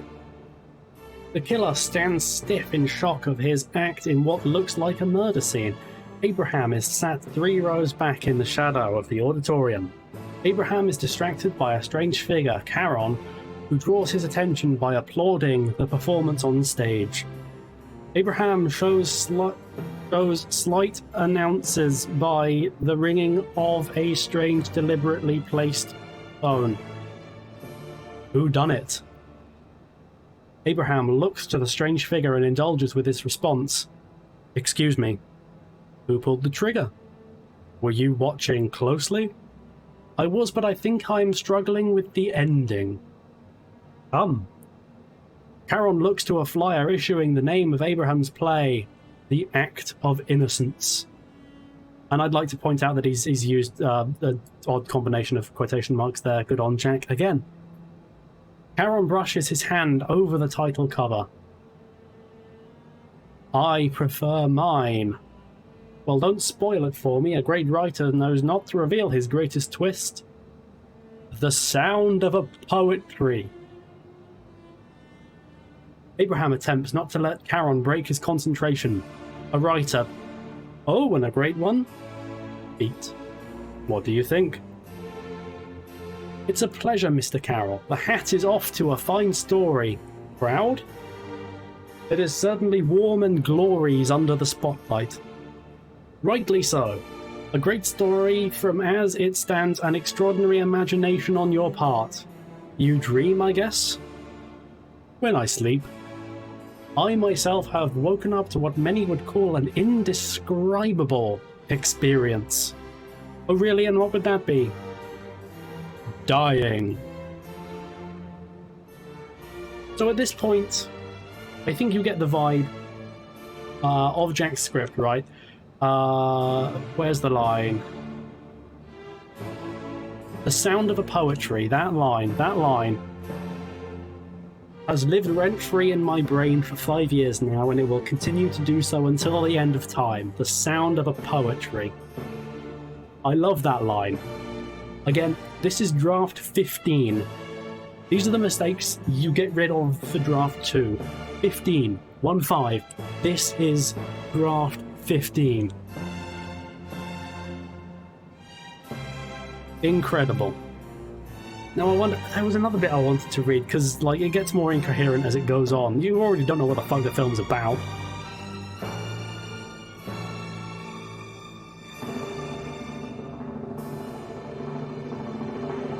Alright, let's read another excerpt here. Because I think in-house band, could you start up Heimdall again, please? Thank you. They're a good band, they know how to amuse me.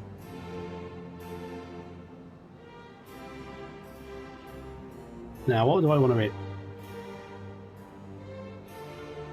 Let's just keep going from here, go down for a bit. Abraham is alarmed by Charon's comment. You know what, actually.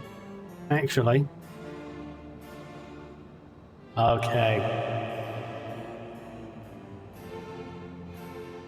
There we bloody go. Abraham is alarmed by Charon's comment.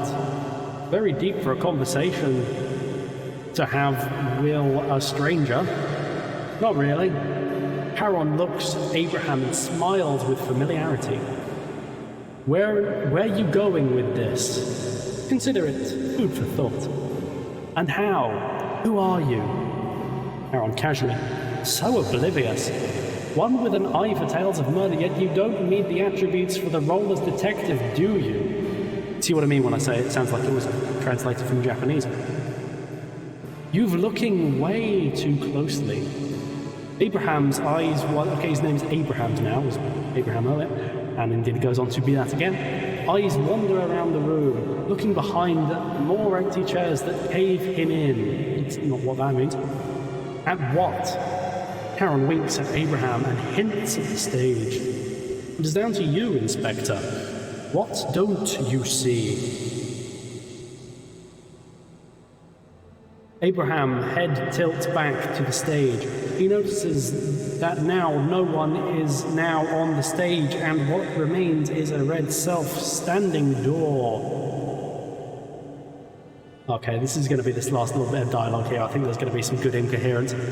What is this? It is a warm welcome to the afterlife, Mr. Carroll, and it will become a shock to you to hear it is that we have been the only people in this room.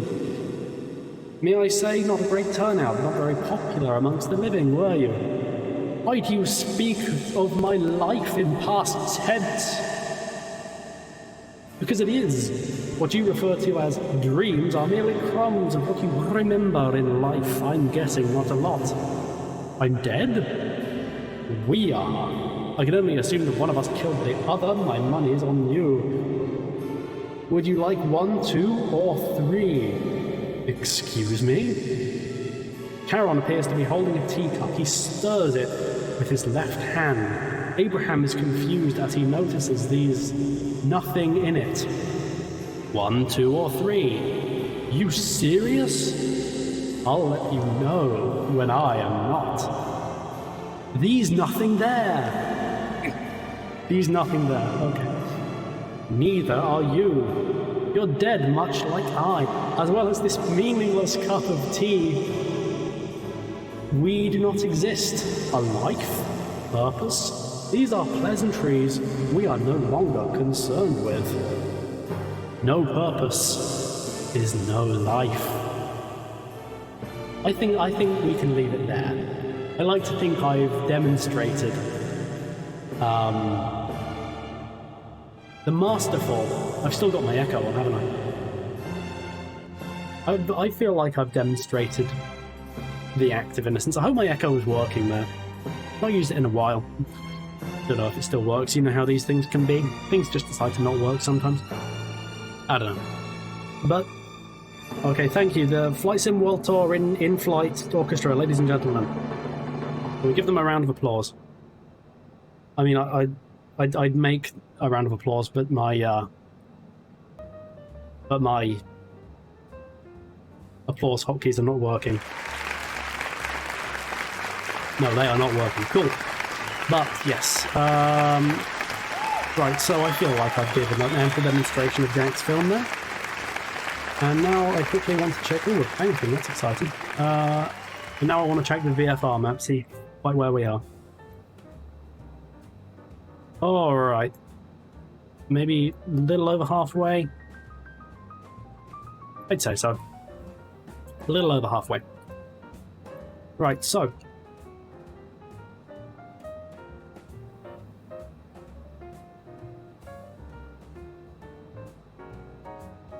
Now, the thing to know about Jack was, and you heard it there, it's a very long script. It's a very wordy script. And while incoherent, it's a very plot-heavy script.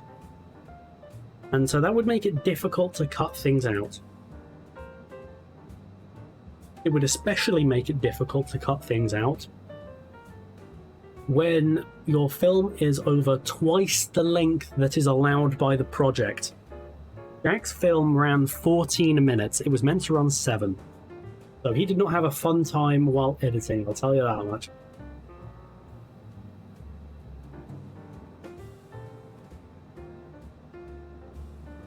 And to kind of cap off this story about Jack's piece, let's use more artistic terminology here. Jack's piece.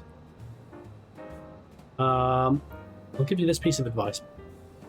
When you are starving, when it is 10 PM and you've still not had any dinner, and filming doesn't look like it's ending anytime soon, and all you have is a Tesco ham sandwich in your bag, here's my advice.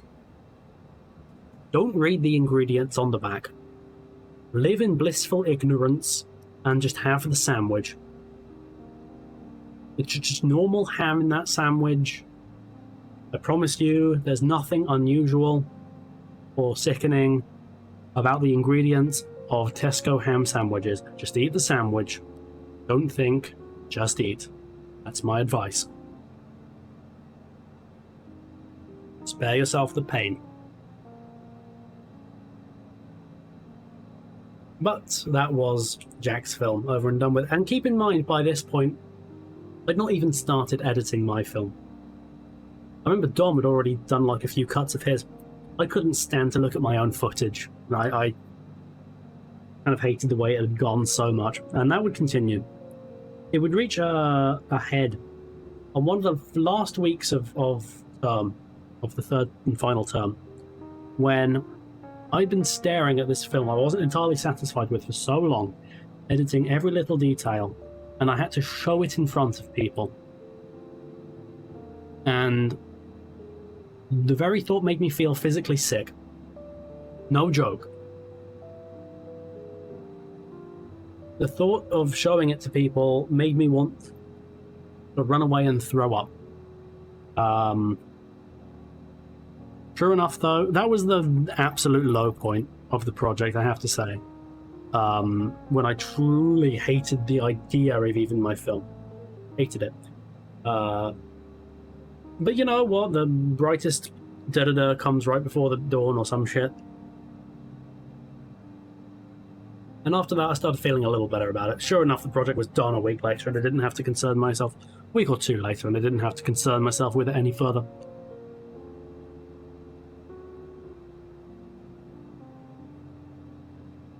Then came Zach's film. And I've already discussed my fondness for Zach. I really did have a... I really felt like we had something there. What the fuck? It's turbulence. We're experiencing turbulence, ladies and gentlemen. Heavens above.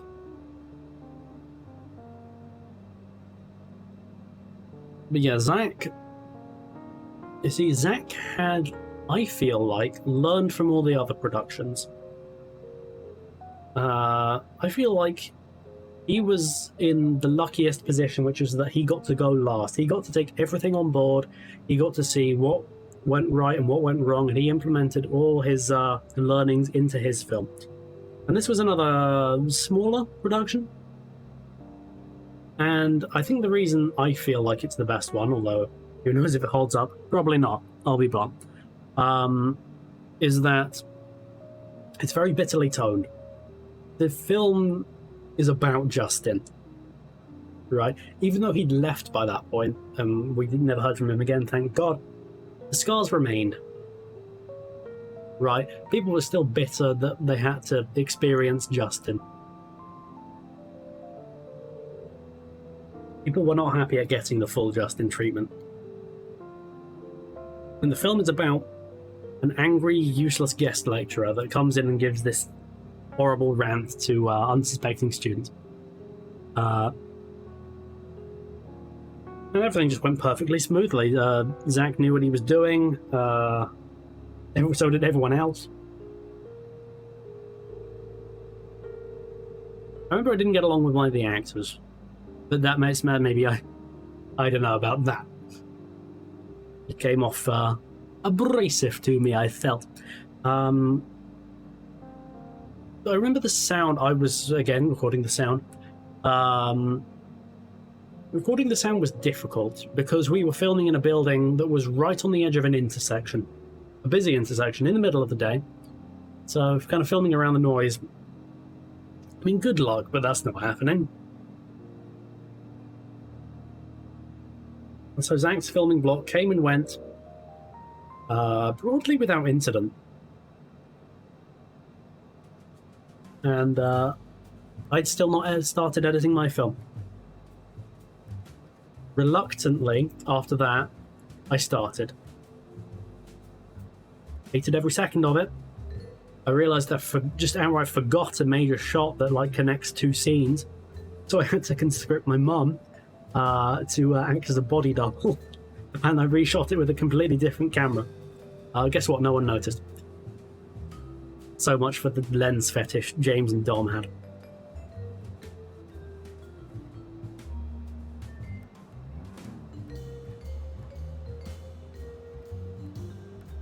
So that's kind of the 5 filming blocks. And now I want to kind of bridge things over a bit. And I want to go back to the subject of role-playing games. You see, even though I had a bad experience, I still wanted to role-play. I wanted a group.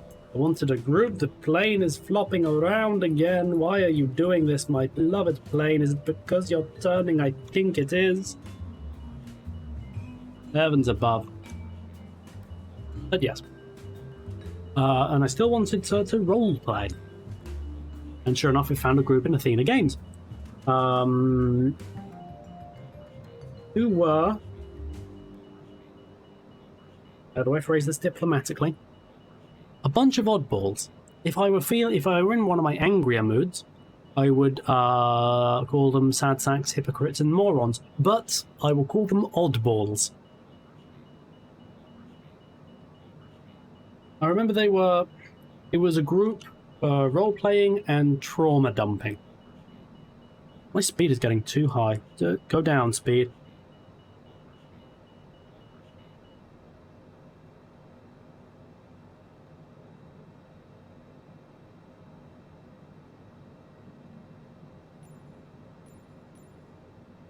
You know, when you go with the expectation of a fantastical evening of fantasy and adventure,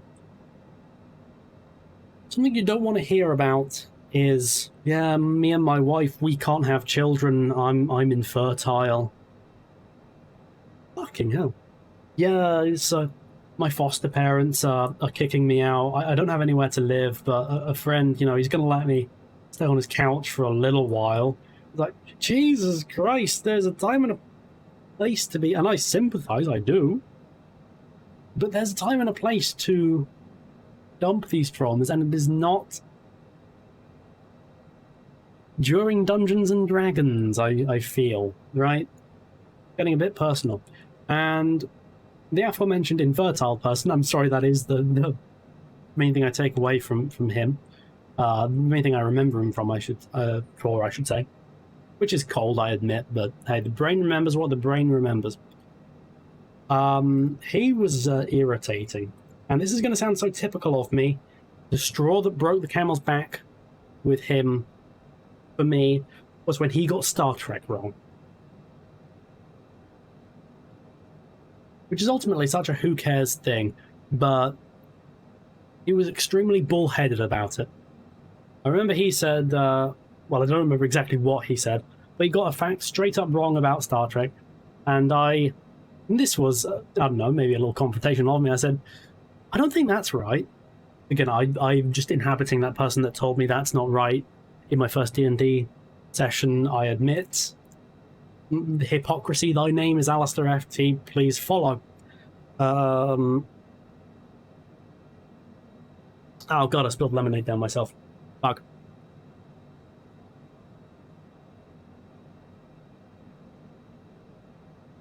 But, where was I? Oh, yeah. But he kept insisting, nope, that's right, that's right, that's right. And then he kept getting Star Trek wrong. He was not even willing to accept the possibility that he might have made an error.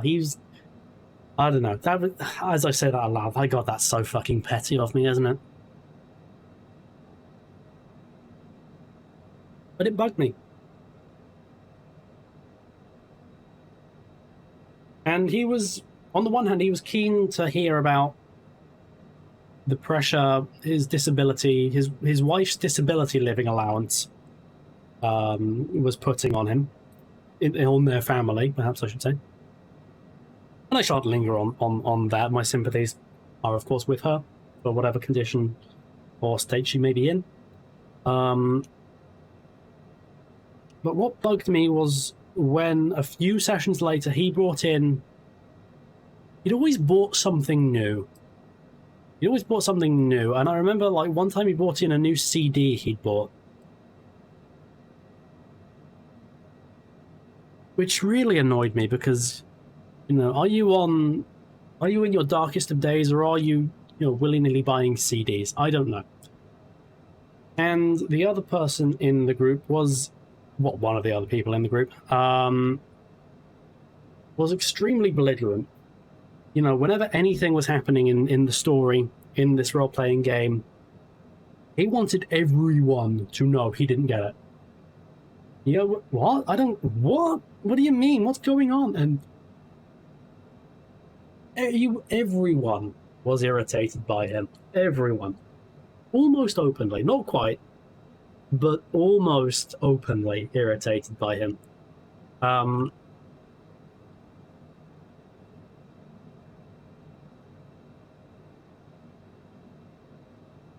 And I remember he wouldn't get off his phone on a few occasions. And the GM actually noticed this. Saw a tweet or a Facebook post he'd just sent that moment. And like, she told him, hey, can you pay attention, please? And so, what? I was paying attention. Like, no, you weren't. You sent a tweet 30 seconds ago. Where you were reminiscing. If you are reminiscing, you are not concentrating on what's going on. So he was a lot. And the GM herself was lovely. She was a lovely person, she was. Former employee of that very shop, I believe, Athena Games, which again, great shop, I can't recommend it enough. But I don't think she was a good, and I don't take pleasure in saying this, don't interpret it that way. She wasn't a great GM. Every beat of the story was improvised. Nothing really added up. There's lots of and then. And so it didn't really feel like there was any consequence. And also the systems we used weren't good. I remember the first one we used, and we didn't do D&D either time. The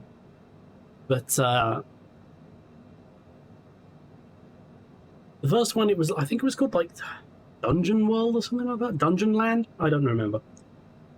And the idea was that it was like a really simplified D&D. And truth be told, I don't remember anything much about that system. I guess that one wasn't too bad. But the second one we used was called The Dark Eye, as I remember. Which, as I understand it, was a German RPG, which was like a more complex Dungeons & Dragons. Now, if you know anything about Dungeons & Dragons, you'll know it's complicated. And this is more complicated Dungeons & Dragons. Advanced Dungeons & Dragons, if you will. And so that was about as fun as smashing your balls into a brick ball sack thing.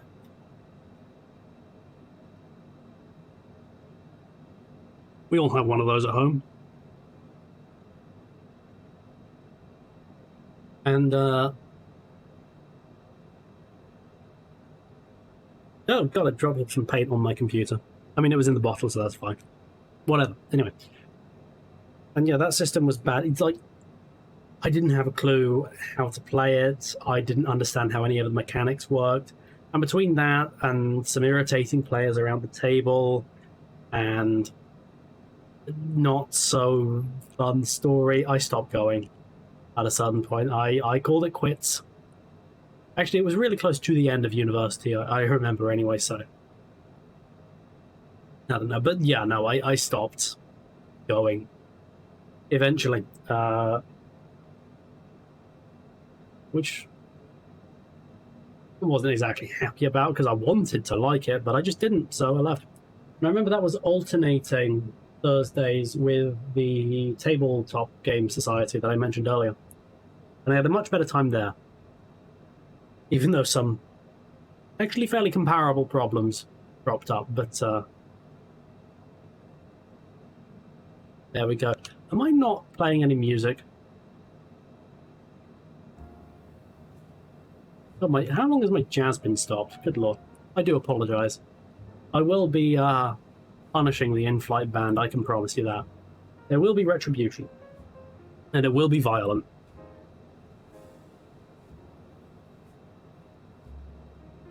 But if you take anything away from that little segment there, it's that Athena Games in Norwich is a fantastic shop.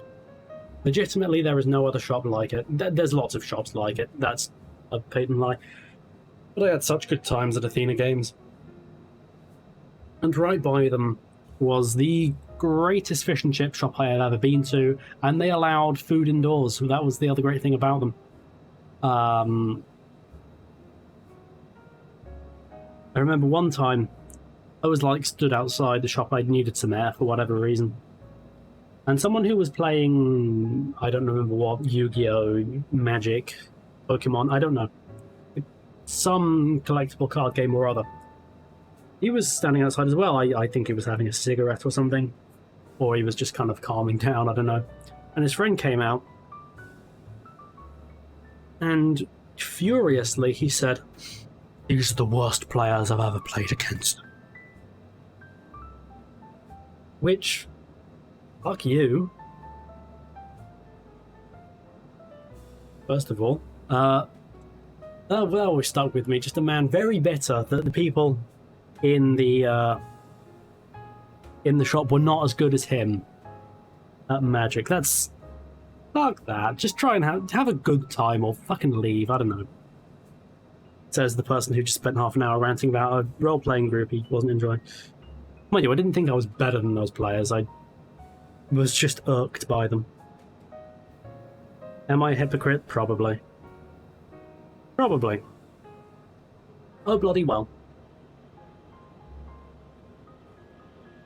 So the next thing, going back to university, I want to discuss is a student, and again, we're not doing second names here, is a student by the name of Ella. Ella is, and I'm racking my brains over this if I can think of anyone worse, Ella was the most egomaniacal person I have ever met in my life.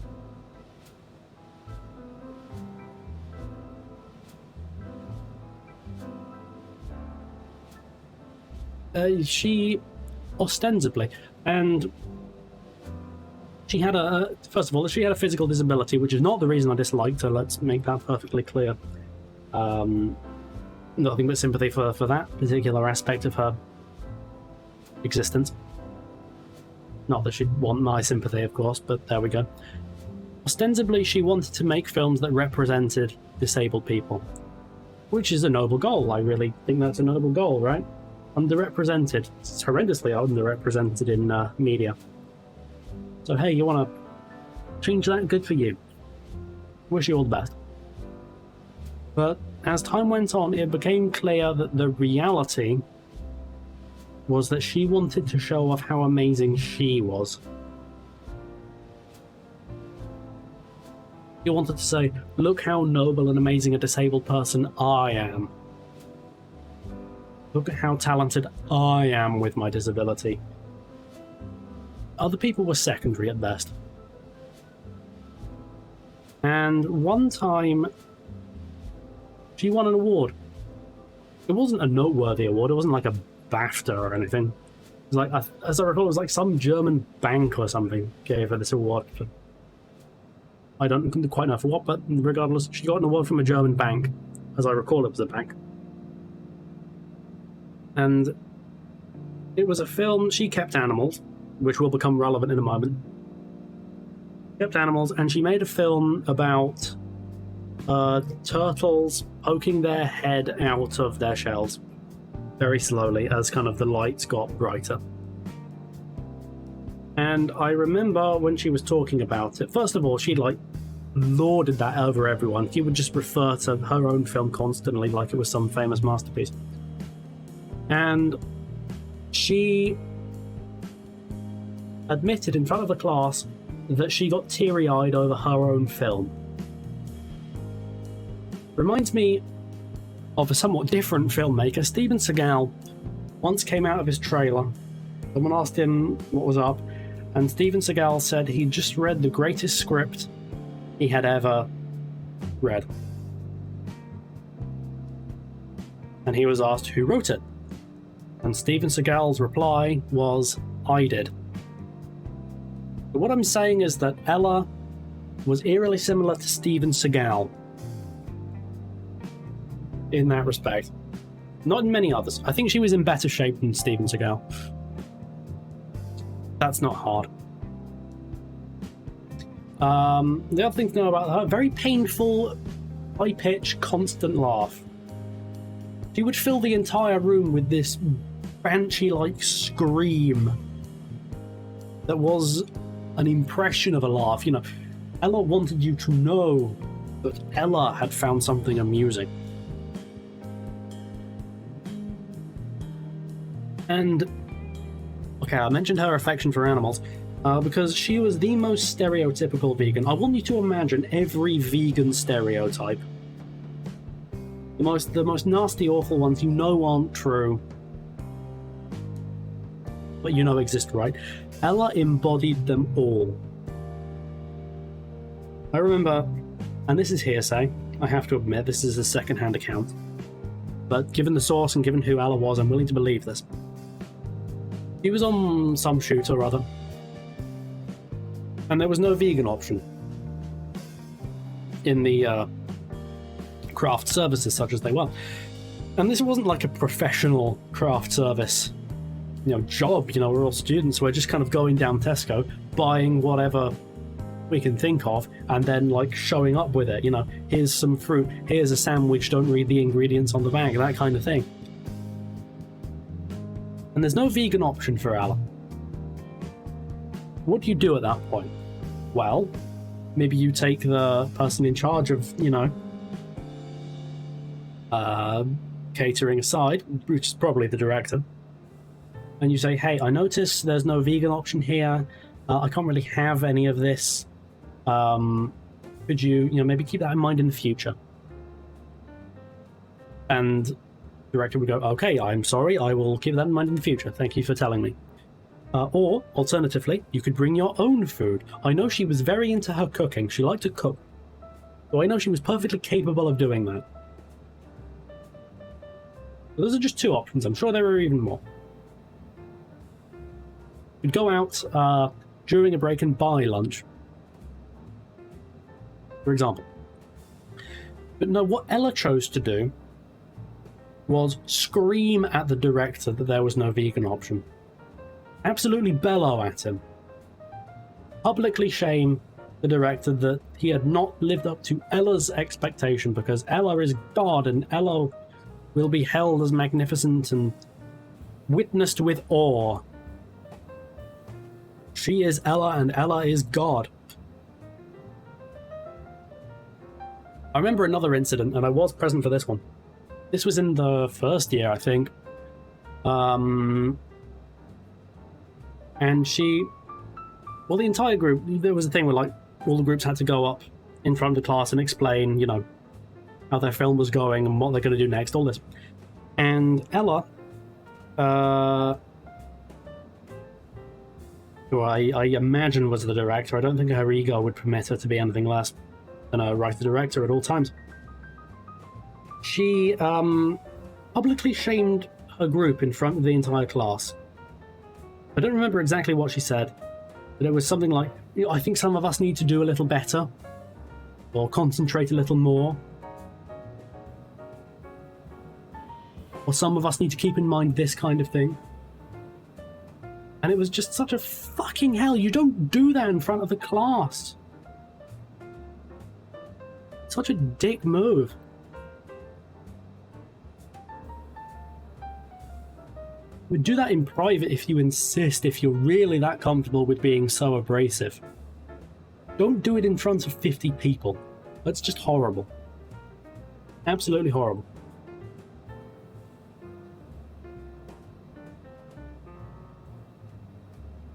Another regular incident, largely in the first year, if I recall. We weren't in the same kind of half of the year, because there were the one groups and the two groups. I think just, sheer luck, I usually wasn't in the same half of the year as her. But I remember when we were,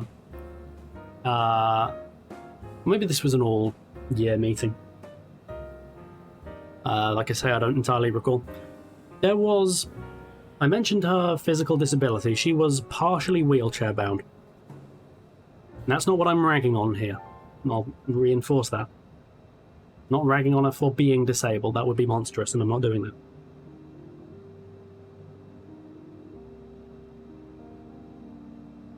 that she had this physical disability, partially wheelchair bound, and there was one kind of... The chairs in this meeting hall were very hard and very uncomfortable, but there was one kind of soft chair, kind of spinny chair. And I don't know if she had specifically requested it, which would have been reasonable. Of course it would have been. Or if just like as some form of psychological warfare, there was one comfortable chair in that whole room and the students had to battle royale over it. But, you know, she could have gone up to whoever was in that chair and said, hey, excuse me, could I have that chair? And she wouldn't need to explain anything because it was obvious why she wanted / needed it.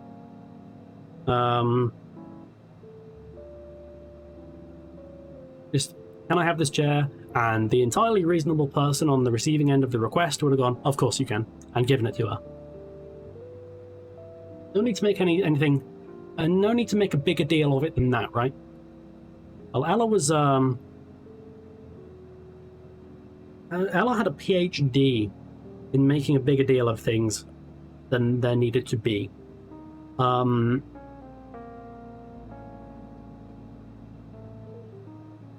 So what Ella would do, she would park her wheelchair at the back of the meeting hall, and then she would walk to the front. And what she would do at that point, she wouldn't take a seat. No. What she would do was she would lie on the ground and writhe around like a beached whale. As I'm saying this, I can't believe this is true, but I swear to God, this is God's honest truth. She would writhe around like a beached whale. You know, I would compare it to the kind of the unnaturalness of the Family Guy death pose. You know, where the leg is bent in a weird direction and the arm is behind the back? It was like that. And she made such a show of, like, being uncomfortable instead of just asking for the chair. Just asking for the comfortable chair. But that was Ella. She was Machiavellian. In that way, I think. It wasn't enough to ask for what she wanted. She needed to embarrass people into getting what she wanted. Now, her dissertation film, perhaps at this point it will not come as a surprise to say that not only did she write and direct, as most everyone did, with one exception I can think of off the top of my head, not only did she write and direct, but she starred in her film as well. Like I say, she wanted to make films about how amazing she was. And to do that in this instance, she was playing a sixth former. That's a year 12 or 13. For those of you perhaps stateside, that's grade 12 and 13. Is there a 13th grade in America? I don't know. I imagine there is.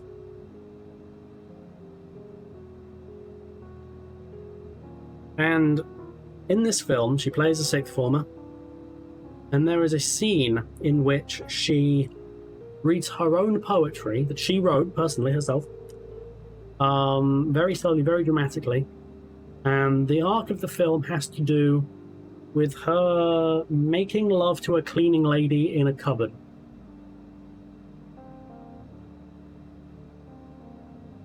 So her film is about her baiting someone into statutory, and as the character is 18, I guess, in which case, whatever, but it's still immoral. But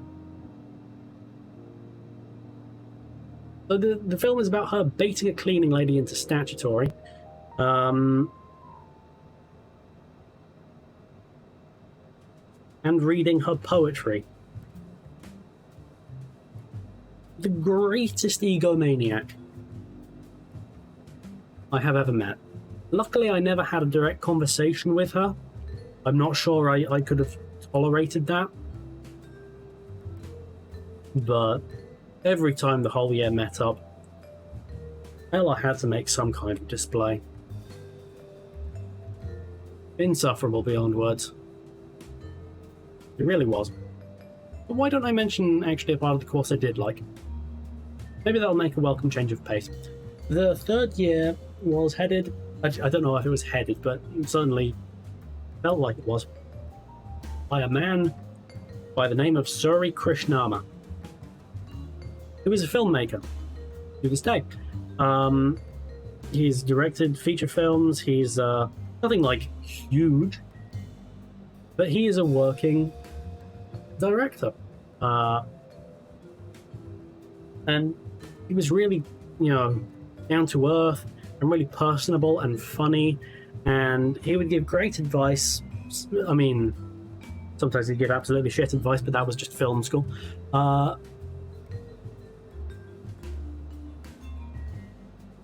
No, I'm kidding. Suri was great. And he was just really good at mentoring people and walking them through what wasn't working with their film, what they could do better. You knew if you were talking with Suri, it was going to be a good day.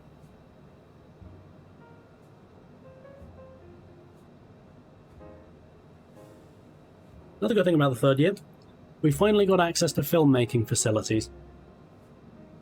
We had nothing in years 1 and 2. But in year 3, which, by the way, we were meant to have from the start, but we never got, we had a film studio. We had, a sound stage we could work with. Holy crap. The absolute bare minimum. There it is. And I remember every Thursday, or most Thursdays, we had a tutorial on aspects of filmmaking. How to use a studio, how to direct, how to do all sorts, how to cinematographize, if that's a word. And I remember thinking, bloody hell, this is what year 1 should have been. We're being taught filmmaking. This is amazing. And I don't know if I necessarily learned anything I've particularly retained there, but those were good days when we got to do studio work. We got to use lavalier mics and all sorts of camera rigs and green screen stuff. Good times. And as I recall, they were mostly led by Suri. Who, again, very personal, very funny. Great guy. Great guy. He wasn't really present. I don't think he dealt with the first or second years. He was the third year person. And Suri went some way to making the year somewhat tolerable. I'm not going to say he resolved its every issue. Still would have rather not bothered with the whole thing. Suri was a dude. And continues to be a dude. You can Google him, Suri Krishnama, S-U-R-I Krishnama. And you can look up his filmography. I don't know that he's ever made a particularly great film. I remember we watched one of his films in a lecture once. And it wasn't that good. But hey, whatever, right? What the bloody hell ever. Whatever. But, I'd say we're coming towards the end of university now. And the thing to know about the climax of university is how scared I was. Sincerely, I was scared. I was fearful, for whatever reason, that my dissertation had not submitted correctly. And I'm not a brave person at all. And I'll admit that I was very nervous that my dissertation just hadn't submitted, and I didn't have the nerve to look up if it had done so or not. I mean, the fact that I was still at university said that I probably was, right? It would be a surprise if I wasn't. But there was this constant thought at the top of my mind. It's like, it's not submitted correctly. I just know it hasn't submitted correctly. And I was terrified. And so when it came to revealing the results, and I didn't really care what result I got, I ended up getting a 2-1, which all things considered is pretty good. Especially given my attitude. But, you know, I was just so terrified that I wouldn't have graduated at all, and that I would have brought so much disappointment on everyone concerned, you know. Not the case. Turned out that was just me being hopelessly paranoid. It had submitted, and every project at university, every single one, I got a 2-1.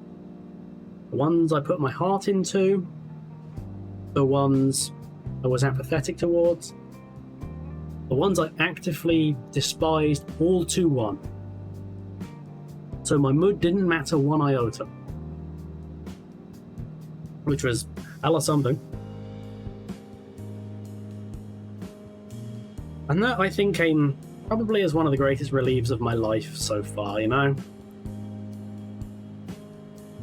That I actually managed to graduate. Now, you know the actor John Hurt? Most famous for... God, what isn't he famous for? For Alien, for The Elephant Man, for 1984, Spaceballs, V for Vendetta, later in his career, The War Doctor in Doctor Who. He was the Chancellor of our university. And I think I'd expressed... Had I ever directly expressed this at this point, I don't know, but, you know, I was encouraged by loved ones, you know, just hold on, keep going, and at your graduation you'll get to meet John Hurt, which I didn't really care about. You know, I don't care if, like, some celebrity chancellor, you know, just kind of looks at me for 4 seconds during a graduation and immediately scrubs me from his mind. Who cares? But I guess it was something. Hey, I get to see a celebrity. Cool. Fairly nice climax to a film course, makes sense. Actually, fun fact, he sometimes appears... I accuse him of being a celebrity chancellor. I'm being a little sarcastic with that, because sometimes he actually appeared in student films free of charge. He was just in them. None of our year. None of our years, or the one before. I think even one of the ones before that.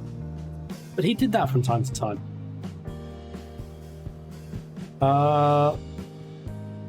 So that's what I'm looking forward to. Hey, I graduate, I get it over with, and I get to meet John Hurt. Fine, cool, whatever. John Hurt died at the beginning of the 3rd year. John Hurt died in January 2017, if I'm not mistaken. He narrowly missed the curse of 2016. He copped it in 17. God damn it. Okay. Fuck. Fine. Now, in his will, he bequeathed to the students of the university, from his estate, get this right, he bequeathed them £50 in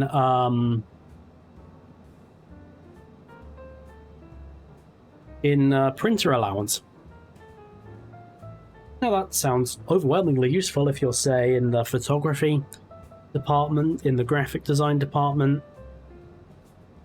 Fucking worthless if you work in film. Absolutely goddamn worthless. Because, I don't know if you knew this, film is largely a projected medium. Printers aren't involved. Least of all on any heavy materials or laser cutters or anything like that. So basically, everyone on the film course had £50 in their printing allowance that they never used, because everyone just had their own printer that they printed their essays and dissertations and shit on. I guess at that point... No, not even then. We'd finished our dissertation by that point. So we had nothing to print out. Just a worthless £50 in our account. So, I appreciate the sentiment of that. The reality is that for a hefty chunk of the student body of the entire university, useless. Right? Film isn't making use of it, nor is video game art people. Actually, that's a fun fact about NUA. David Doak, is maybe not a name you'd know, but he worked at Rare in the 90s into the 2000s. Went over to Free Radical at a certain point, so he would have been involved in the Time Splitters games. And he was a lecturer at NUA. He was a lecturer at NUA. You could see him walking around the corridors, which I was never conscious of because I didn't know who he was at the time. But I've almost certainly walked by one of the character models from GoldenEye and never noticed it. How cool is that? That's very cool. I learned that because he was in a podcast with someone I subscribed to on YouTube, where he said that. It's like, God damn it, I've been out of university for years now. I didn't have the opportunity to look for the GoldenEye guy. God damn it. Okay. Where was I? So yes, John Hertzog died.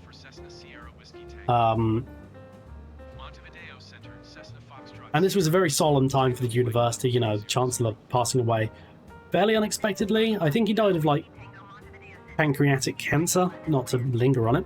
But I don't know if he disclosed this particularly publicly. But it came as kind of a shock to the university institution.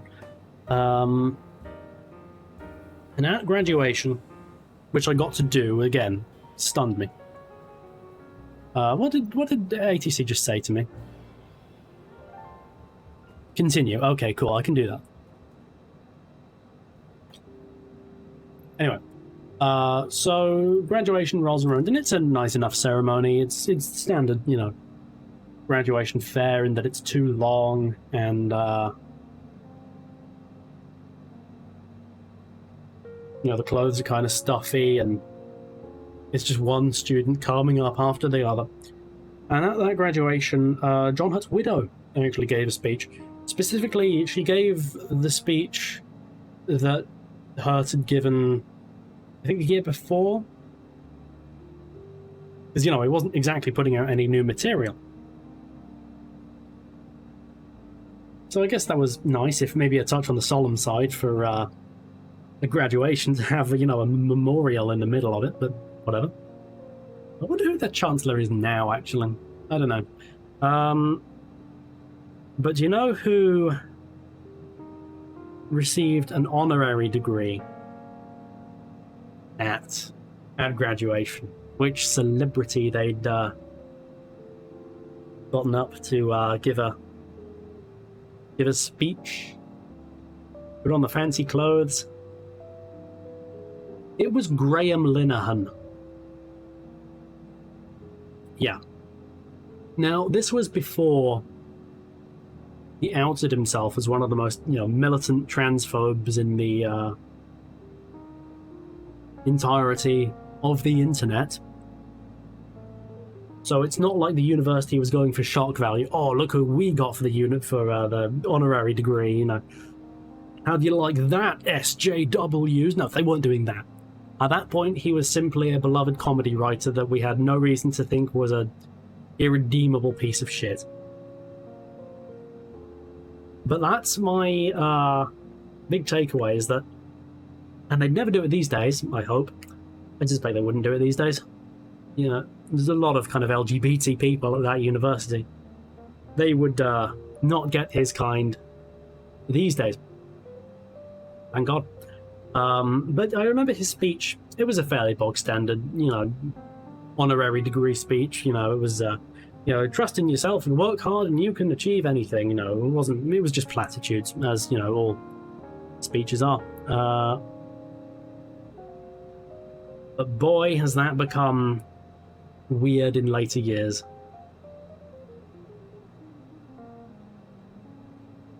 I remember people kind of encouraged me, hey, do you want to go and, you know, go and have a word with Graham Linehan? That might be a good idea, make a connection. I did not, and thank God, in retrospect. At the time, it was simple apathy. In retrospect, it was me being a good ally. At least that's what I tell people. What I tell you.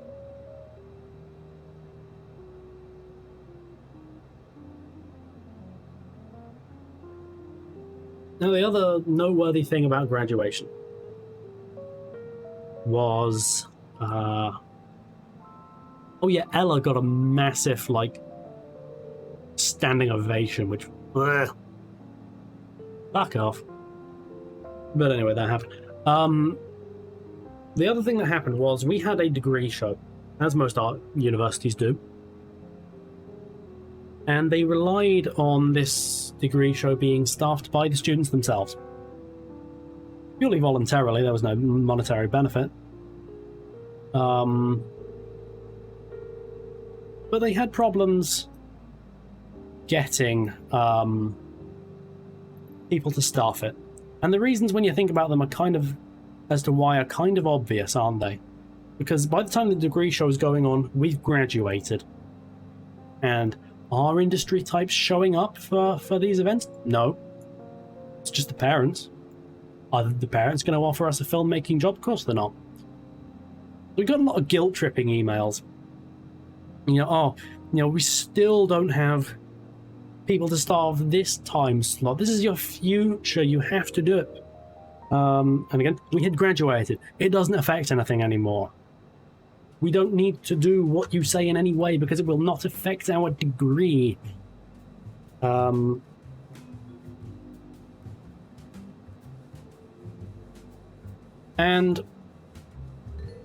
so the time slot on which graduation itself, the ceremony itself, was happening, was not filled. And it did not get filled because we were graduating.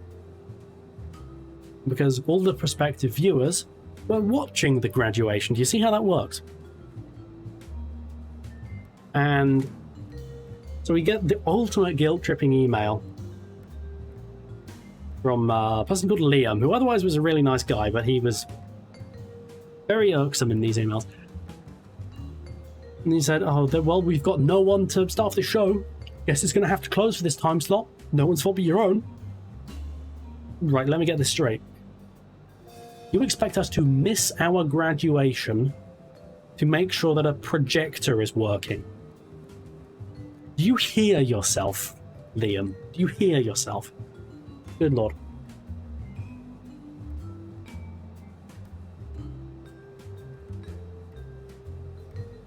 Actually, there was another thing. Another, option. Well, it was an optional thing, but they acted like it absolutely was not. It was like a production workshop with someone else who was actually really nice, an American lady whose name I forget. But she was nice. And she sent us some really guilt-tripping emails saying, this class is not optional, even though it was a worthless class. But she would get very shirty if people didn't show up. Even if people were late, she got angry with it. Fair enough, I suppose. But,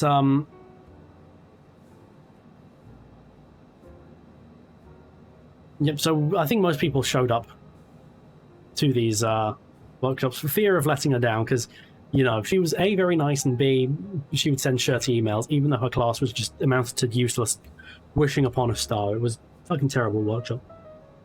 And I remember we got one such shirty email after...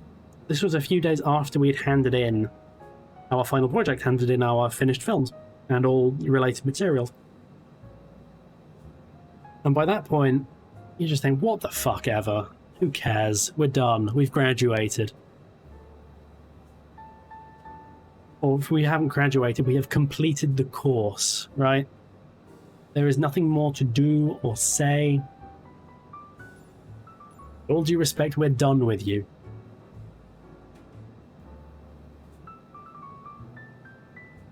Speaking of handing in, that was one of my other most resounding memories. First of all, I've mentioned Abby last stream. Have I mentioned her this stream? Don't remember. She also ran the Comic Society. I wish I'd attended that. Seems like it would have been fun. Anyway, I remember Abby's birthday was on Hamden Day, which seems like the ultimate birthday present, doesn't it? Because I don't think she was entirely happy with the course. That's just pure speculation on my behalf, but her thing was art. She was an artist, and she was a good artist. A very good artist. I imagine remains so to this day. And so for your birthday present to be, you don't have to bother with this course anymore.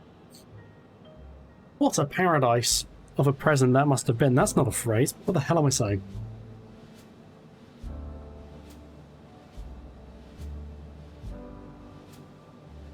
But anyway, and Handin, I remember I told her many happy returns, and she said thank you.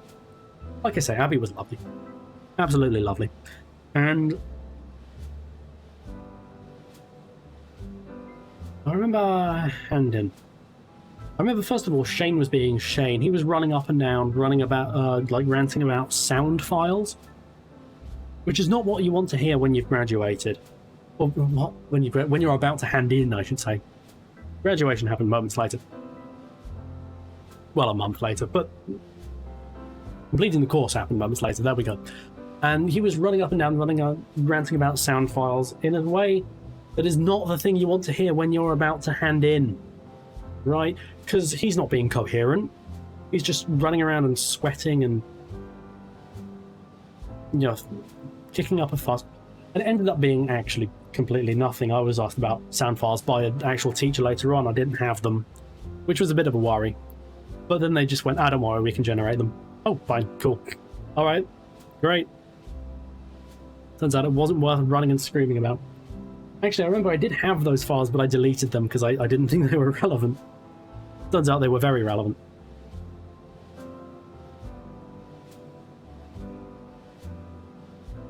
Although they could do them themselves, clearly. So anyway, and I remember Handin. First of all, I made the obvious joke. I resisted for the longest time, but then I submitted. I was holding on to that one for 3 years. I was very satisfied to get to say it. But I remember submitting. Physically submitting, pressing the button on the computer that said submit. And I did so. And I talked to the lady who was running all the Handin stuff and to confirm if it had submitted. It had. And then I sat back down, and it was the strangest feeling because that was it. The end. It was a quiet, not even quarter of the day, and university was done with the press of a button. And it left me with this weird melancholy almost. Like I'd spent 3 years unhappy. No, maybe melancholy isn't the right word, but I don't even know what the word I'm looking for is, but it was just this feeling of, well, it's done. It's over. These 3 years and they're done. And it was the strangest feeling I sincerely don't have a word for.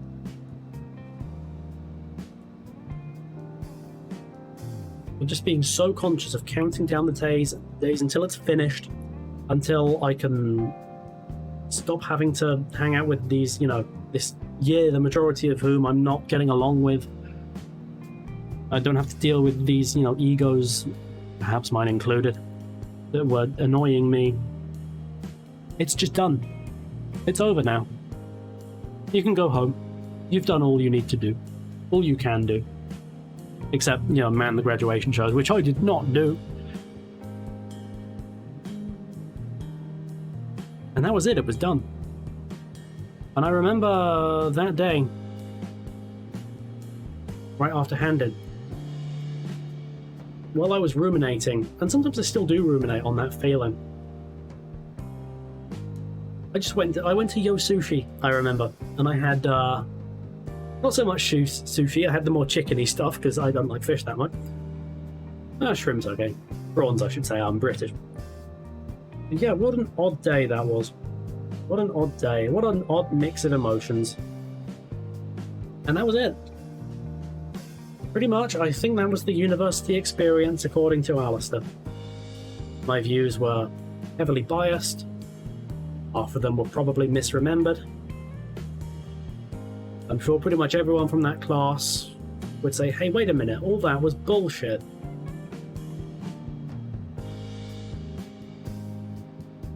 But that was it. Much like Handin, it's just done now. That was the university experience.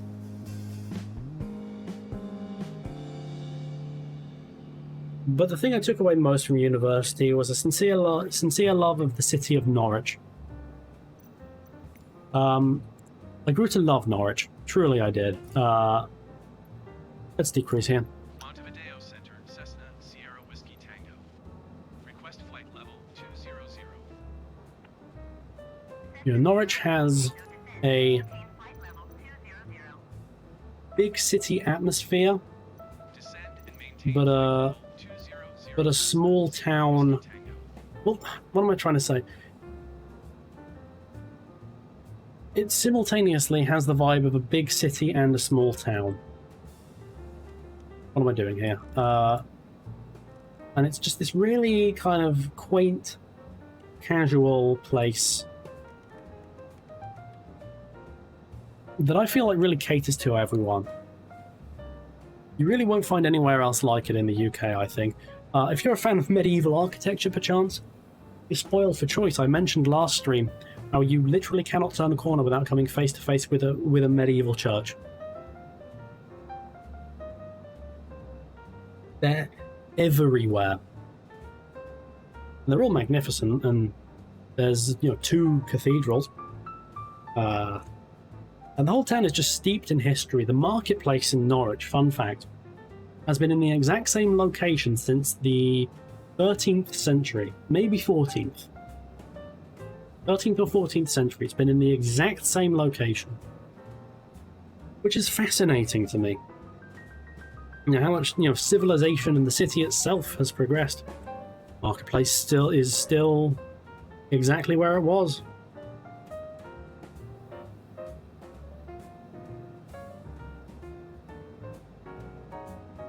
And another fun fact about Norwich, it's the only city in the UK that does not have direct access via a motorway. An odd little fact, I don't know. But that's Norwich, it's an odd little town. You know, simultaneously with its big city and small town vibes. I truly love that city. And I love the house I was in. You know, it's a shame, you know, university had effectively ended by the time I kind of realised how much affection I had for it.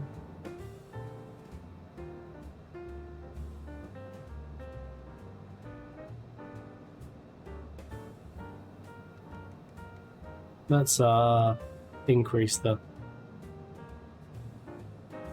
things here.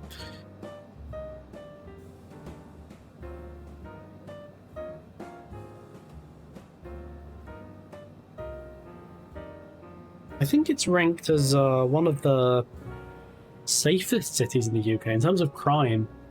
It's got kind of a homelessness problem, I will admit, but I think that's most cities in the UK, unfortunately. But you know, apparently crime rate pretty low. Although that said, I did once read a news story that there was like a dog attack like a mile from where I lived. So there we go.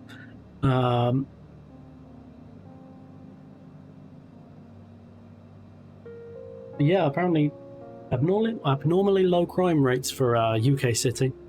Hey, that's good. With that said, and you've probably got the sense from these stories that I'm something of a vagabond, a knave, and a coward in equal measure. It still made me uneasy to go outside in the dark at night. That's what in the dark means, you moron.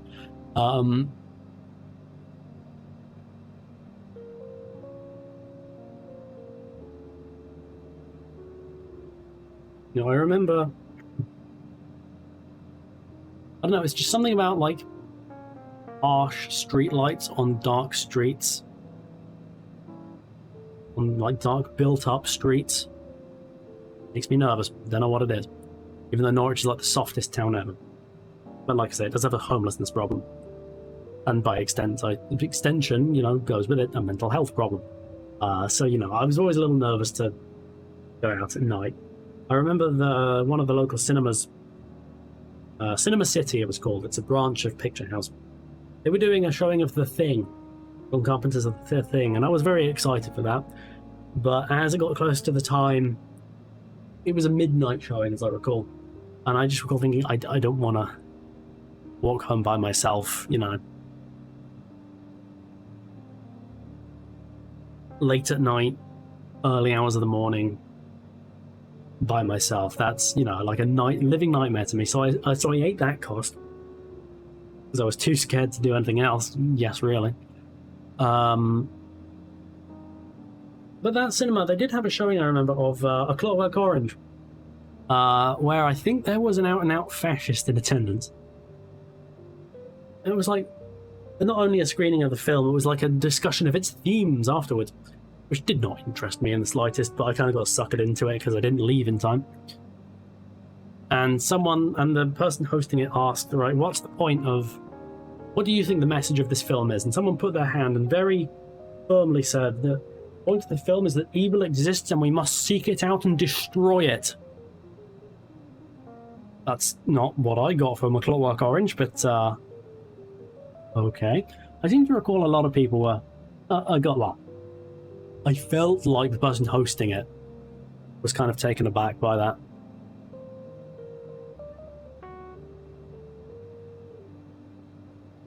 But that was irritating, having to do like an artsy discussion of the themes of the film. I just wanted to watch Clockwork Orange. I'm not saying it's not deep, it's very deep, but man, I just wanted to watch Clockwork Orange. Because it's really fucking good. I think it was my favourite film at the time. Another good film screening there was, I think it was the 20th anniversary of Ghost in the Shell at that point. And the Picture House screening of it was booked up, but the Odeon screening of it was not. So I got to see Ghost in the Shell in the cinema, which is great. Fucking Jesus Christ, turbulence.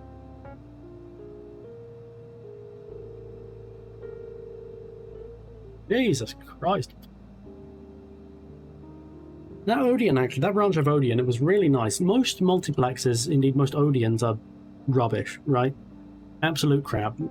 Especially like the one in Brighton. I don't know if you've ever been there. It's awful. They should just demolish that place and build a new cinema in its place. It's horrible. But this Odeon, it was like one of their flagship Odeons. Indeed, it was an IMAX Odeon. And I think it might be sacrilege for like a film school student to say, but that multiplex was my favourite cinema in the city. It really was. It just felt like clean, and it was like a town in itself that was a cinema. That's the only way I can think to describe it. And it was in this really kind of nicely developed area, not like freshly redeveloped. They hadn't like freshly demolished some houses to build it, but no, it was like by like the river, in like an area that I've always thought it seems like it was built to cater to children's birthday parties, really. Because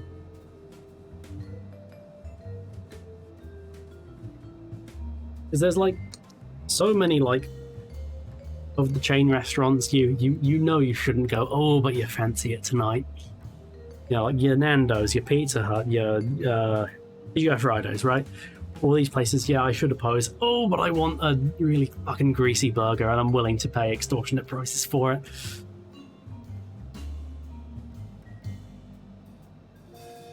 And yeah, that cinema. That was a great cinema. First time I'd ever seen a film in IMAX as well. I remember I saw Spectre in IMAX, which is pretty rubbish. I'll say that. But hey, got to see it. Big. That was nice. I considered seeing Interstellar there, but ultimately I didn't. And I've never seen Interstellar to this day, but from what I've heard about it, I'm actually quite glad I didn't bother. Doesn't seem like it's the film for me.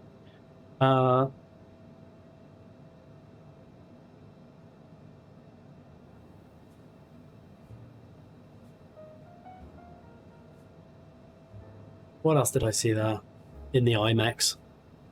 Oh, Deadpool. To be honest, I'm racking my brain and like, oh yeah, I went to the most amazing cinema ever. What did I see? A superhero movie. Oh, cool.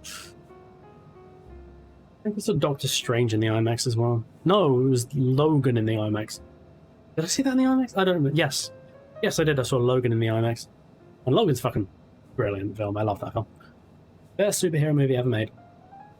Oh, at this point, guess what I need to do? Again, that's right. Piss. Don't go anywhere, I'll be right back for the second time.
See, the thing about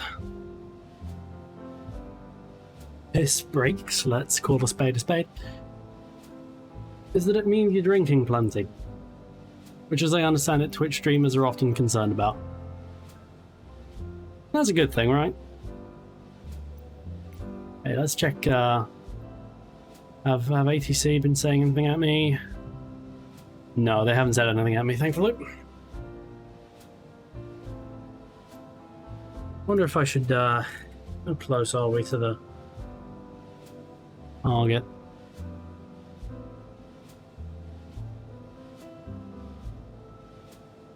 Wonder if I should, how paranoid of me is it to say, maybe I should descend now, when we're actually a fairly long way away from, well, not that long away from Buenos Aires. We're not even, probably 20 minutes out, I had to guess.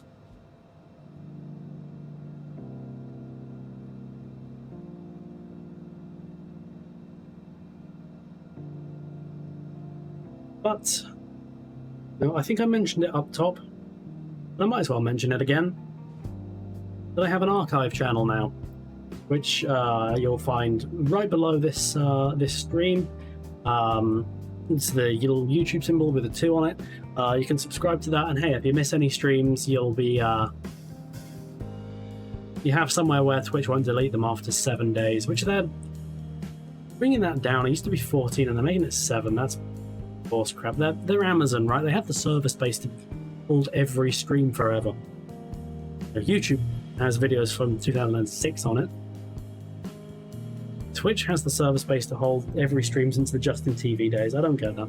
But regardless, now you've got somewhere you can watch these streams well after their initial broadcast. Actually, I've been on a bit of a spree kind of updating the old socials below this channel. I finally fixed my YouTube link. Sorry, my Twitter link. And I've added a bunch of other socials. You can get to my Instagram and my TikTok. Both my YouTubes. let it never be said my issue is not that I do not publicize myself. Goodness me.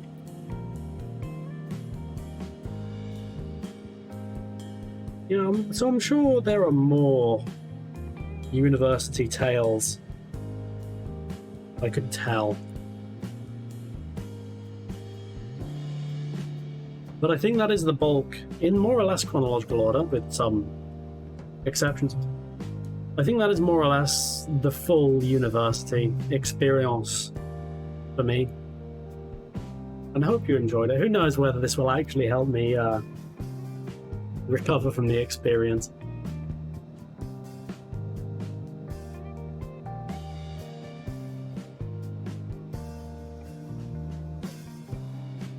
But there were good things, namely Zach and Bobby. Out to you too.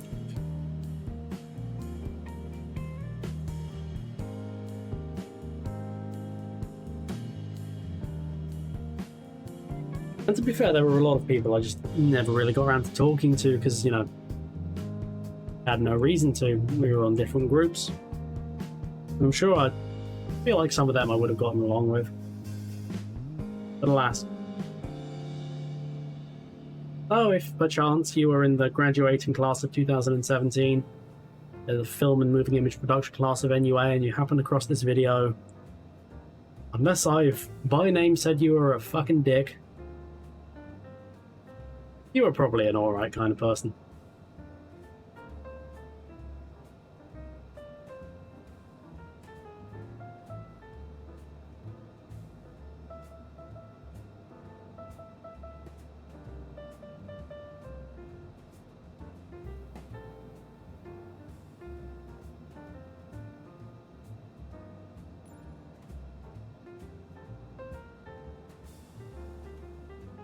That looks like a long stretch there, so I imagine I'll get the descent order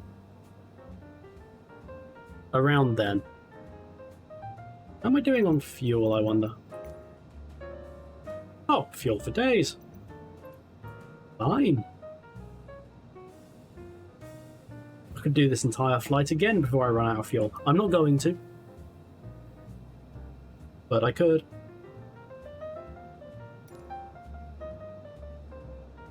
$205 gallons of fuel remaining. That's a lot of CO2. A lot of CO2.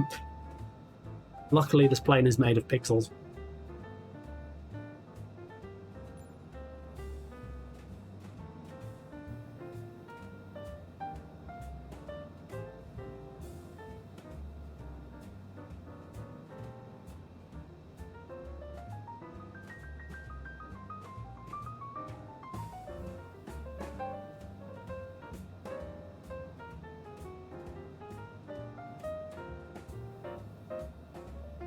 It's nice.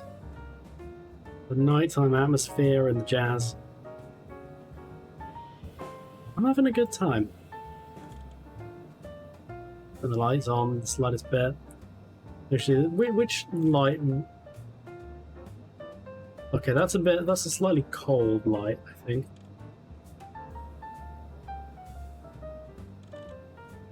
But hey, let's turn down the cabin lighting and pop you on 30%. Hey, this is Alistair FTFM. Bringing you smooth jazz vibes in the early hours of the morning. Hey, Daddy-O.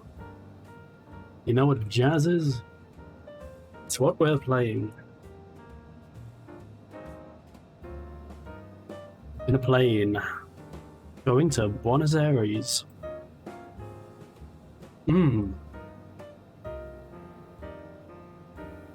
Oh, there's my air conditioner remote control. Yeah, that's nothing you have to know about, but I felt it important to say aloud.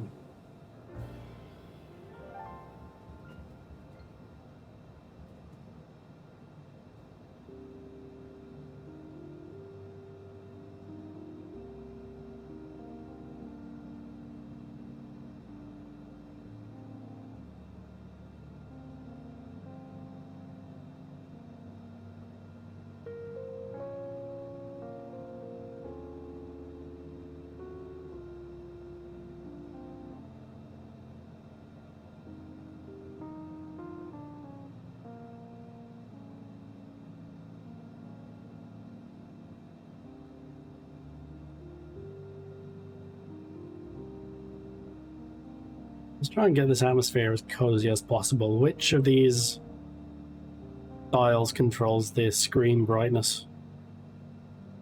One of them.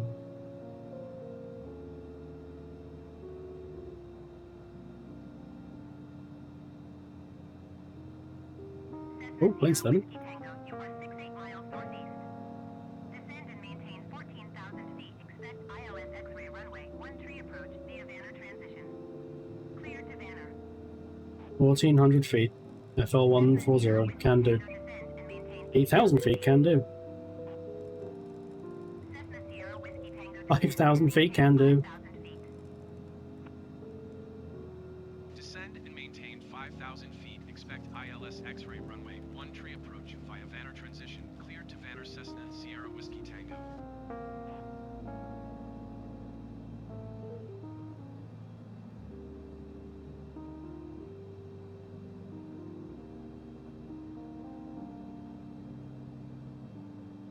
But as I was saying, which one kind of turns down the brightness for the screen?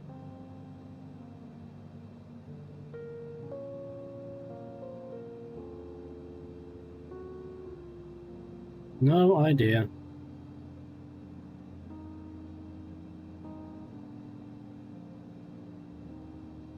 Not sure I could even rightly begin to guess. It may if we make the yoke vanish for a little bit.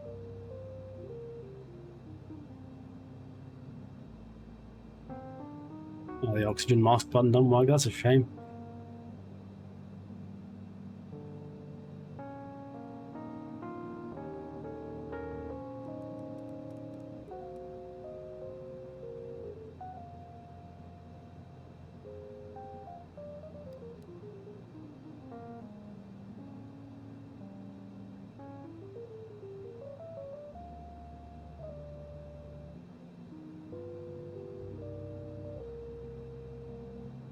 Okay, but where were we?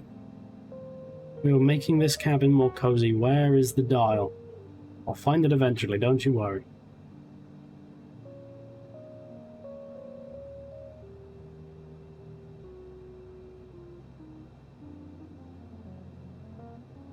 Is it you? It is you. Got it down to 5%. Does that affect the screen as well? It does not. Okay.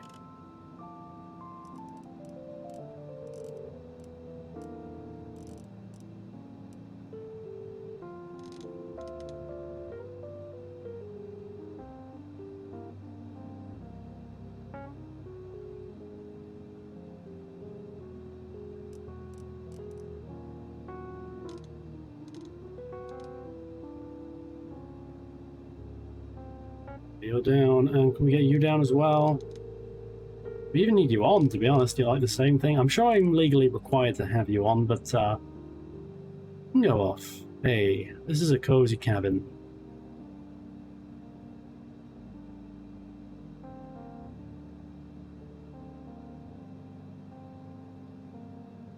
This is a cozy cabin where I can barely see what's on my screen, but that's fine, because we're cozy.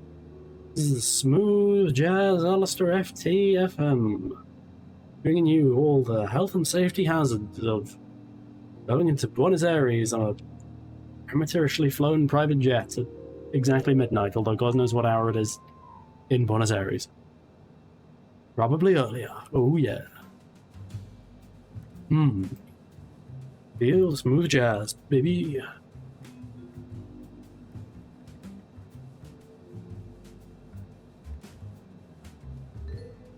Wow, this recording has been going on for 3 hours now. I've done a 3-hour stream, bloody hell. Is this my longest stream ever? No, it can't be, surely. I must have done it 3 hour before.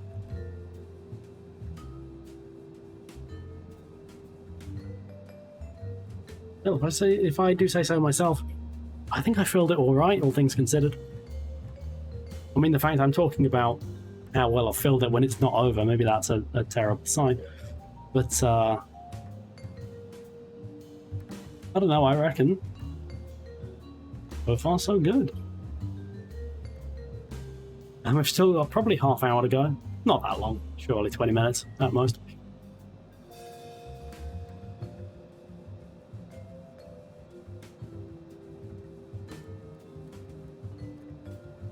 speed up a bit, just because reasons and stuff. You know how it is this day and age.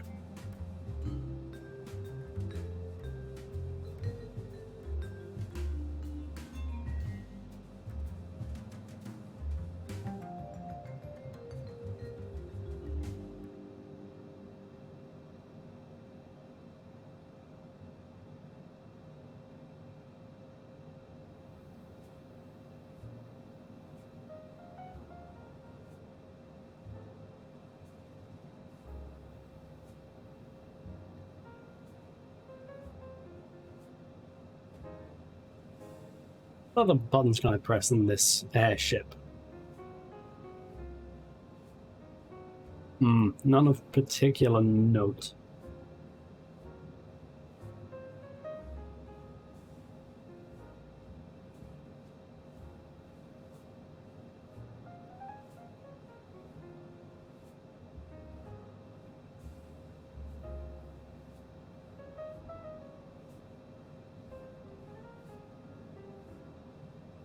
I feel like more of these buttons should work. I'm sure they do nothing in the context of a video game, but I feel like you should be able to click them. I feel cheated that you can't. I do.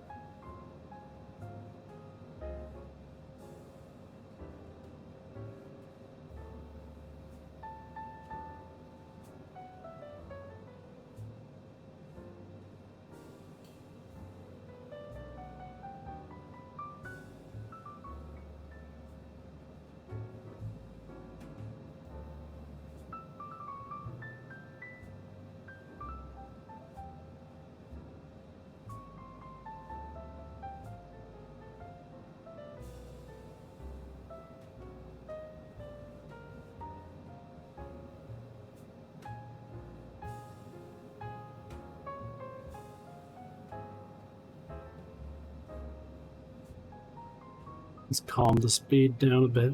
We're getting towards that unholiest of numbers.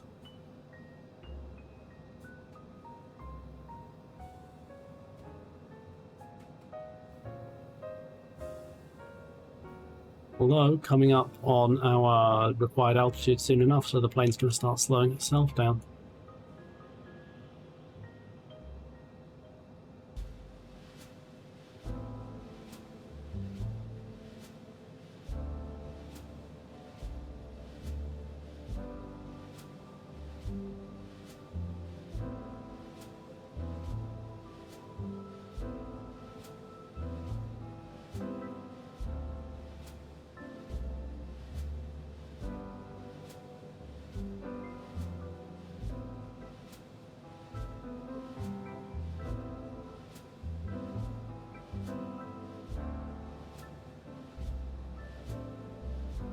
This is Martin Garcia. Who's Martin Garcia?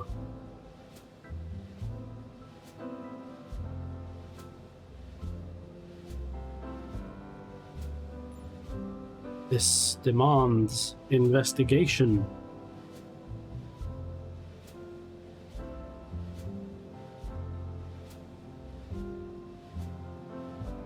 Martin Garcia.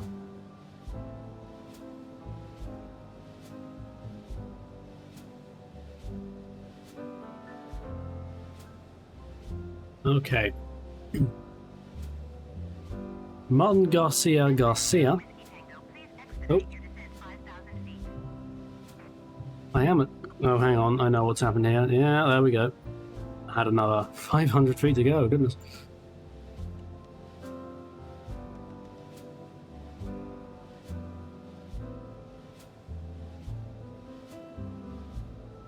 We can make that one gradually. That's fine. But yes, Martin Garcia. Martin Garcia, got two second names, I don't know what that's all about, is a Spanish classical pianist, born 3rd of December 1996. I don't think it's him. Somehow I don't quite think it's him.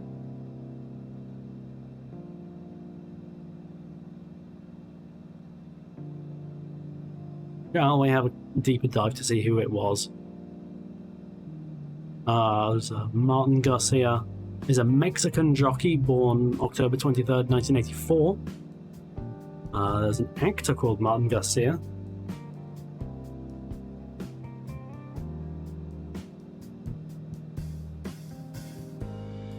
For Ingrid Goes West, Lopez, and Flying Air India. Don't know. I don't think it's that guy. Unless he's a particularly well-respected actor in Argentina, I don't know.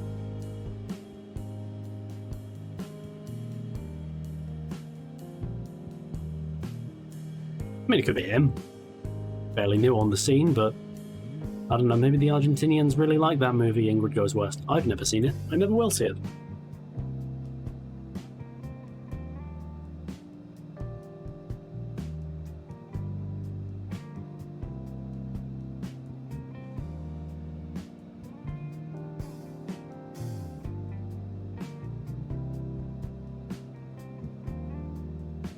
Cessna Sierra Whiskey Tango contact is Isa Center on 124.5. Good day. 124.5 Cessna Sierra Whiskey Tango. Could just be the guy that lives there. Is Isa Center Cessna Foxtrot Really? Sierra Whiskey Tango. It's the one guy that mans the island in the middle of this river, which I'm sure is very famous and has a name. I don't know what it is.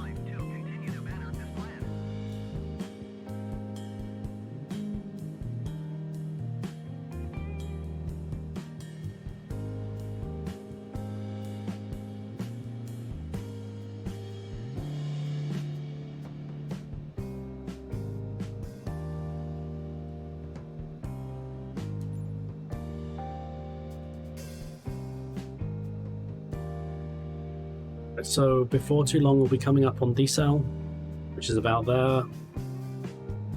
Yep, right there.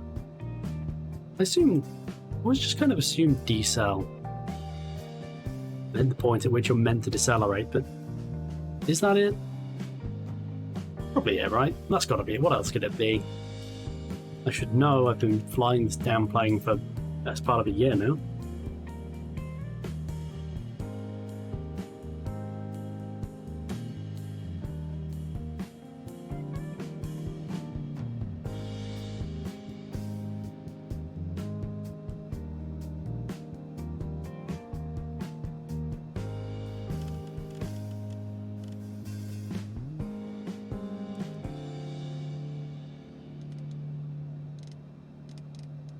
Let's just up the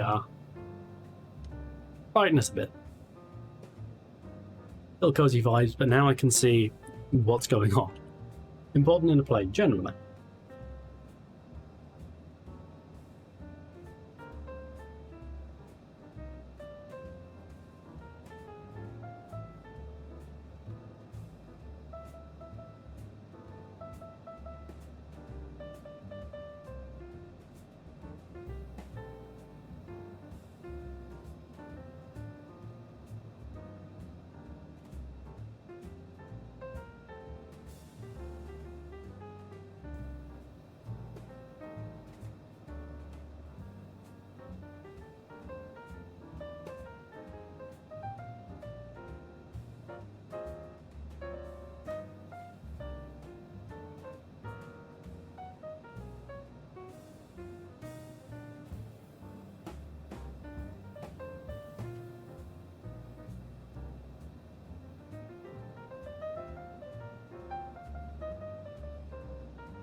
Okay, I'd say we are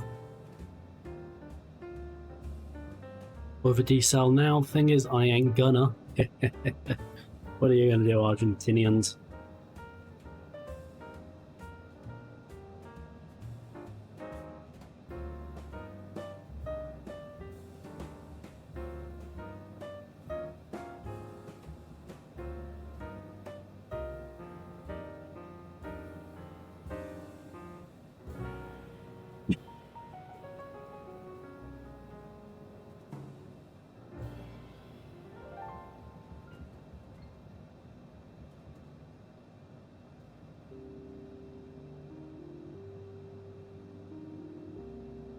Well, unless there's a issue at the last second, I'd say this flight has gone much more smoothly than the last one has. Everything has just kind of worked as it's meant to here.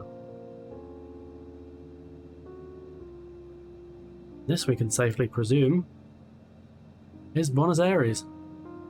I hope I'm saying that right. Buenos Aires? Buenos Aires? I don't know. I'm overthinking it now, so no, I absolutely am saying it wrong. Oh, and final turn. Here we go. And this will put us on a straight line-ish to the airport. The Aeron port. Is that it there?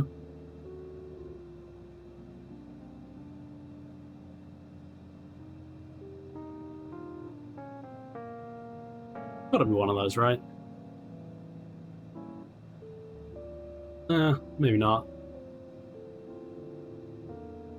Oh, it's gotta be that one. Surely it's gotta be that one.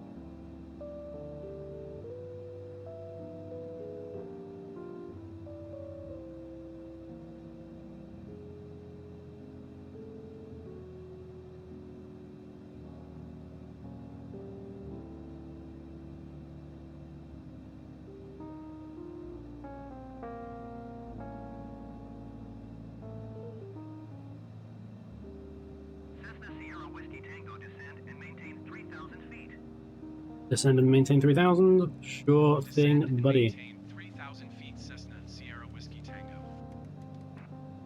Argentina 1729er, you are 52 miles northwest. Descend and maintain 5,000 feet. Expect VOR DME runway 13 approach via Vanner transition. Cleared to Vanner.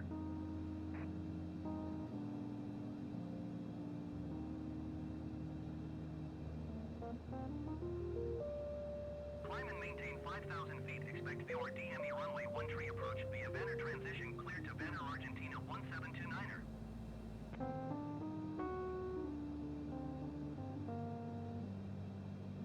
So theoretically, when this turn is complete, it'll be the one right in front of me. Still can't exactly tell which one it is. It's unsettling, but Cessna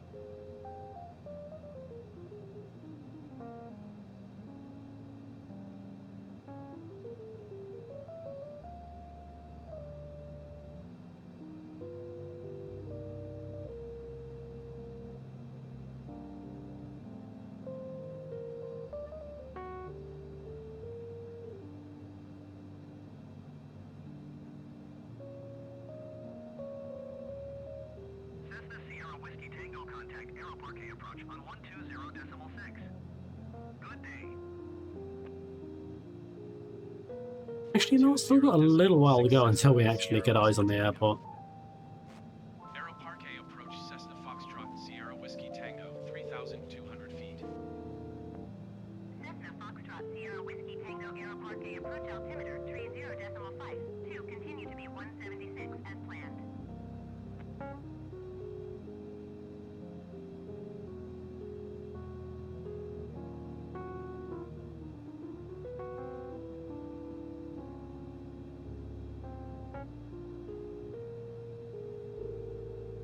That's got to be it. That's got to be it right on the horizon there. What else could it be? Knew it wasn't San Fernando International. No, I chose some kind of aerodrome. Called.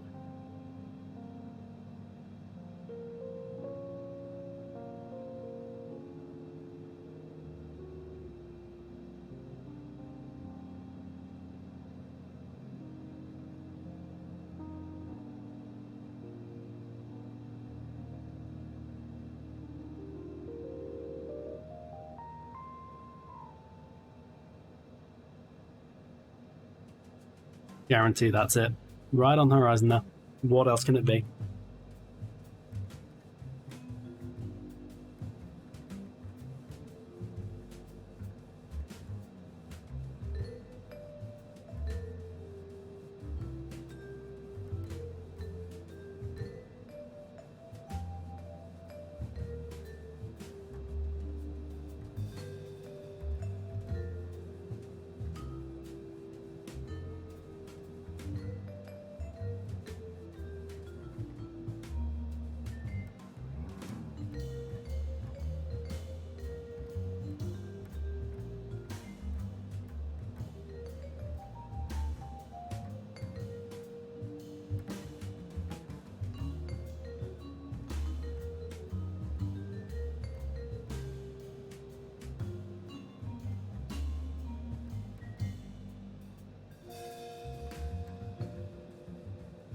Feels like a big city, Buenos Aires. I mean, it is the capital of the country. That's probably an incredibly stupid thing to say. But regardless, and why are some of the street lights, why do they look like Christmas lights? Don't get that. I think that's probably an error on the game's behalf. But, Still,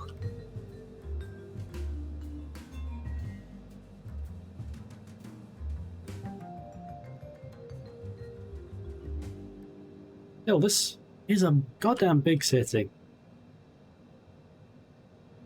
But I'm huge. There is a certain romance to flying this low Whiskey Tango, you are 1 over a miles city. northwest of Aeroparque. Contact Aeroparque Tower on 118.85 when inbound on the approach. Tower on 118.85 Cessna, Sierra Whiskey Tango. Aeroparque Tower, Cessna Foxtrot, Sierra Whiskey Tango, 11 miles northwest inbound ILS X-ray runway 13 approach. Oh, the most beautiful sight on earth. Whiskey Tango Aeroparque. Those little gates. Altimeter 30.5 31207 F5. Cleared ILS X-ray runway 13 approach. Cleared ILS X-ray runway 13 approach Cessna, Sierra Whiskey Tango. Alright, let's land this son of a gun. Intense focus now. I need to land an aeroplane such that we don't die.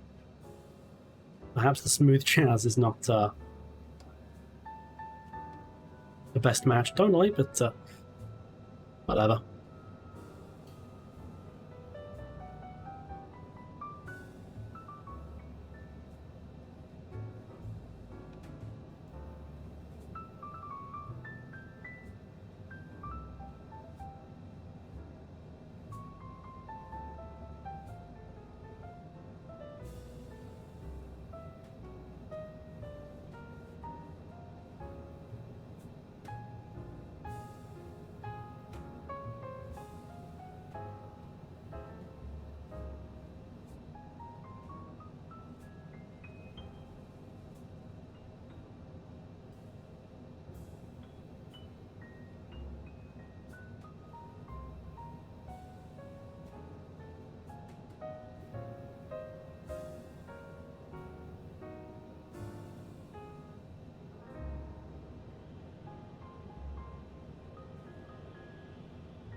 Cessna Sierra Whiskey Tango 1207 F5.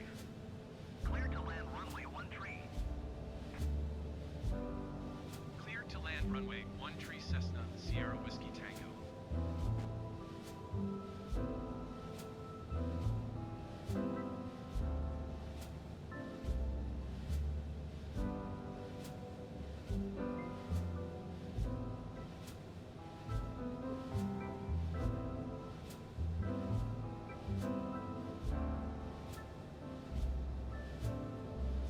Now we want that circle in the middle nice and green.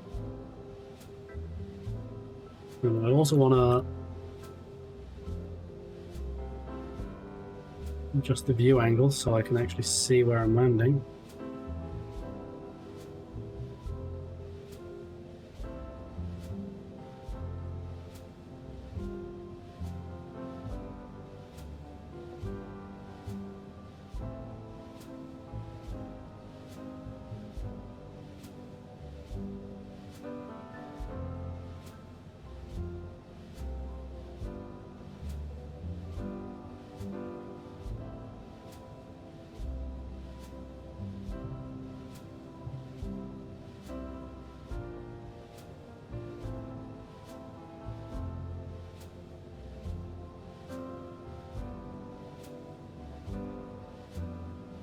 speed up a little bit. We're going too slow.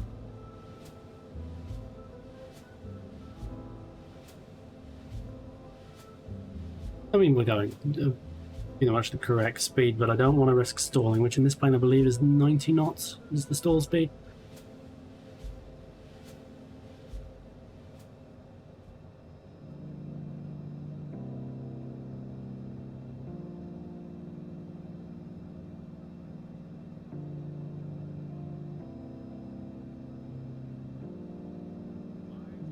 Oh, no, I'm going too fast. No. Heavens. Gracious. I'm sorry, Buenos Aires.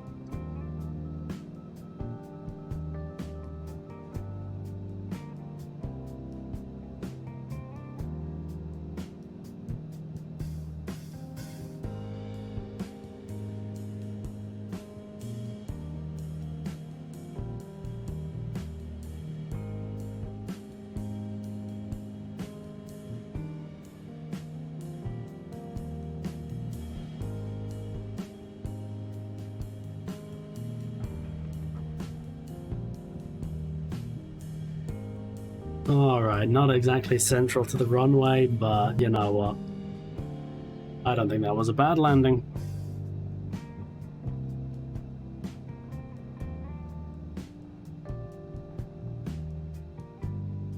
Cessna Sierra Whiskey Tango, turn next taxiway.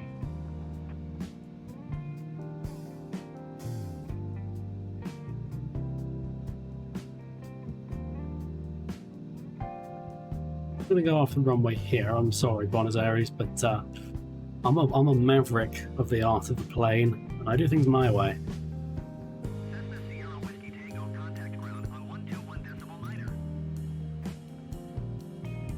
Going to 121.9er, Cessna Sierra Whiskey Tango.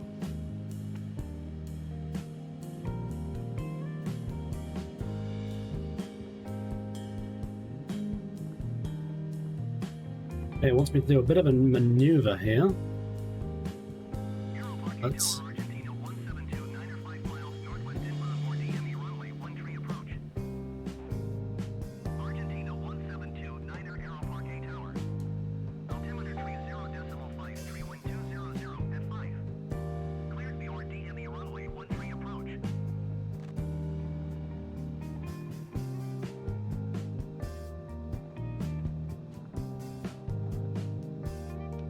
Cleared beyond DME runway 13 Alright. approach. Argentina 172, 9er. Woo!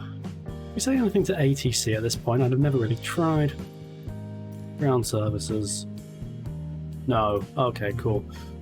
Landed the plane. That means this stream, this very long stream, has come to an end, so I'm going to thank you for attending. You can follow me below, any of my socials, they're all linked below. I'm going to try something, you know what, I never tried this. I'm going to try raiding someone. I've never done a raid before. I'm going to give it a go. I'm going to give it a go, and it's going to go disastrously. / raid. And the channel is Eyeveris. Eyeveris. Alright. Okay, and I'll thank you for coming, and I'll see you next time. And I didn't go to the end screen because I'm a slug.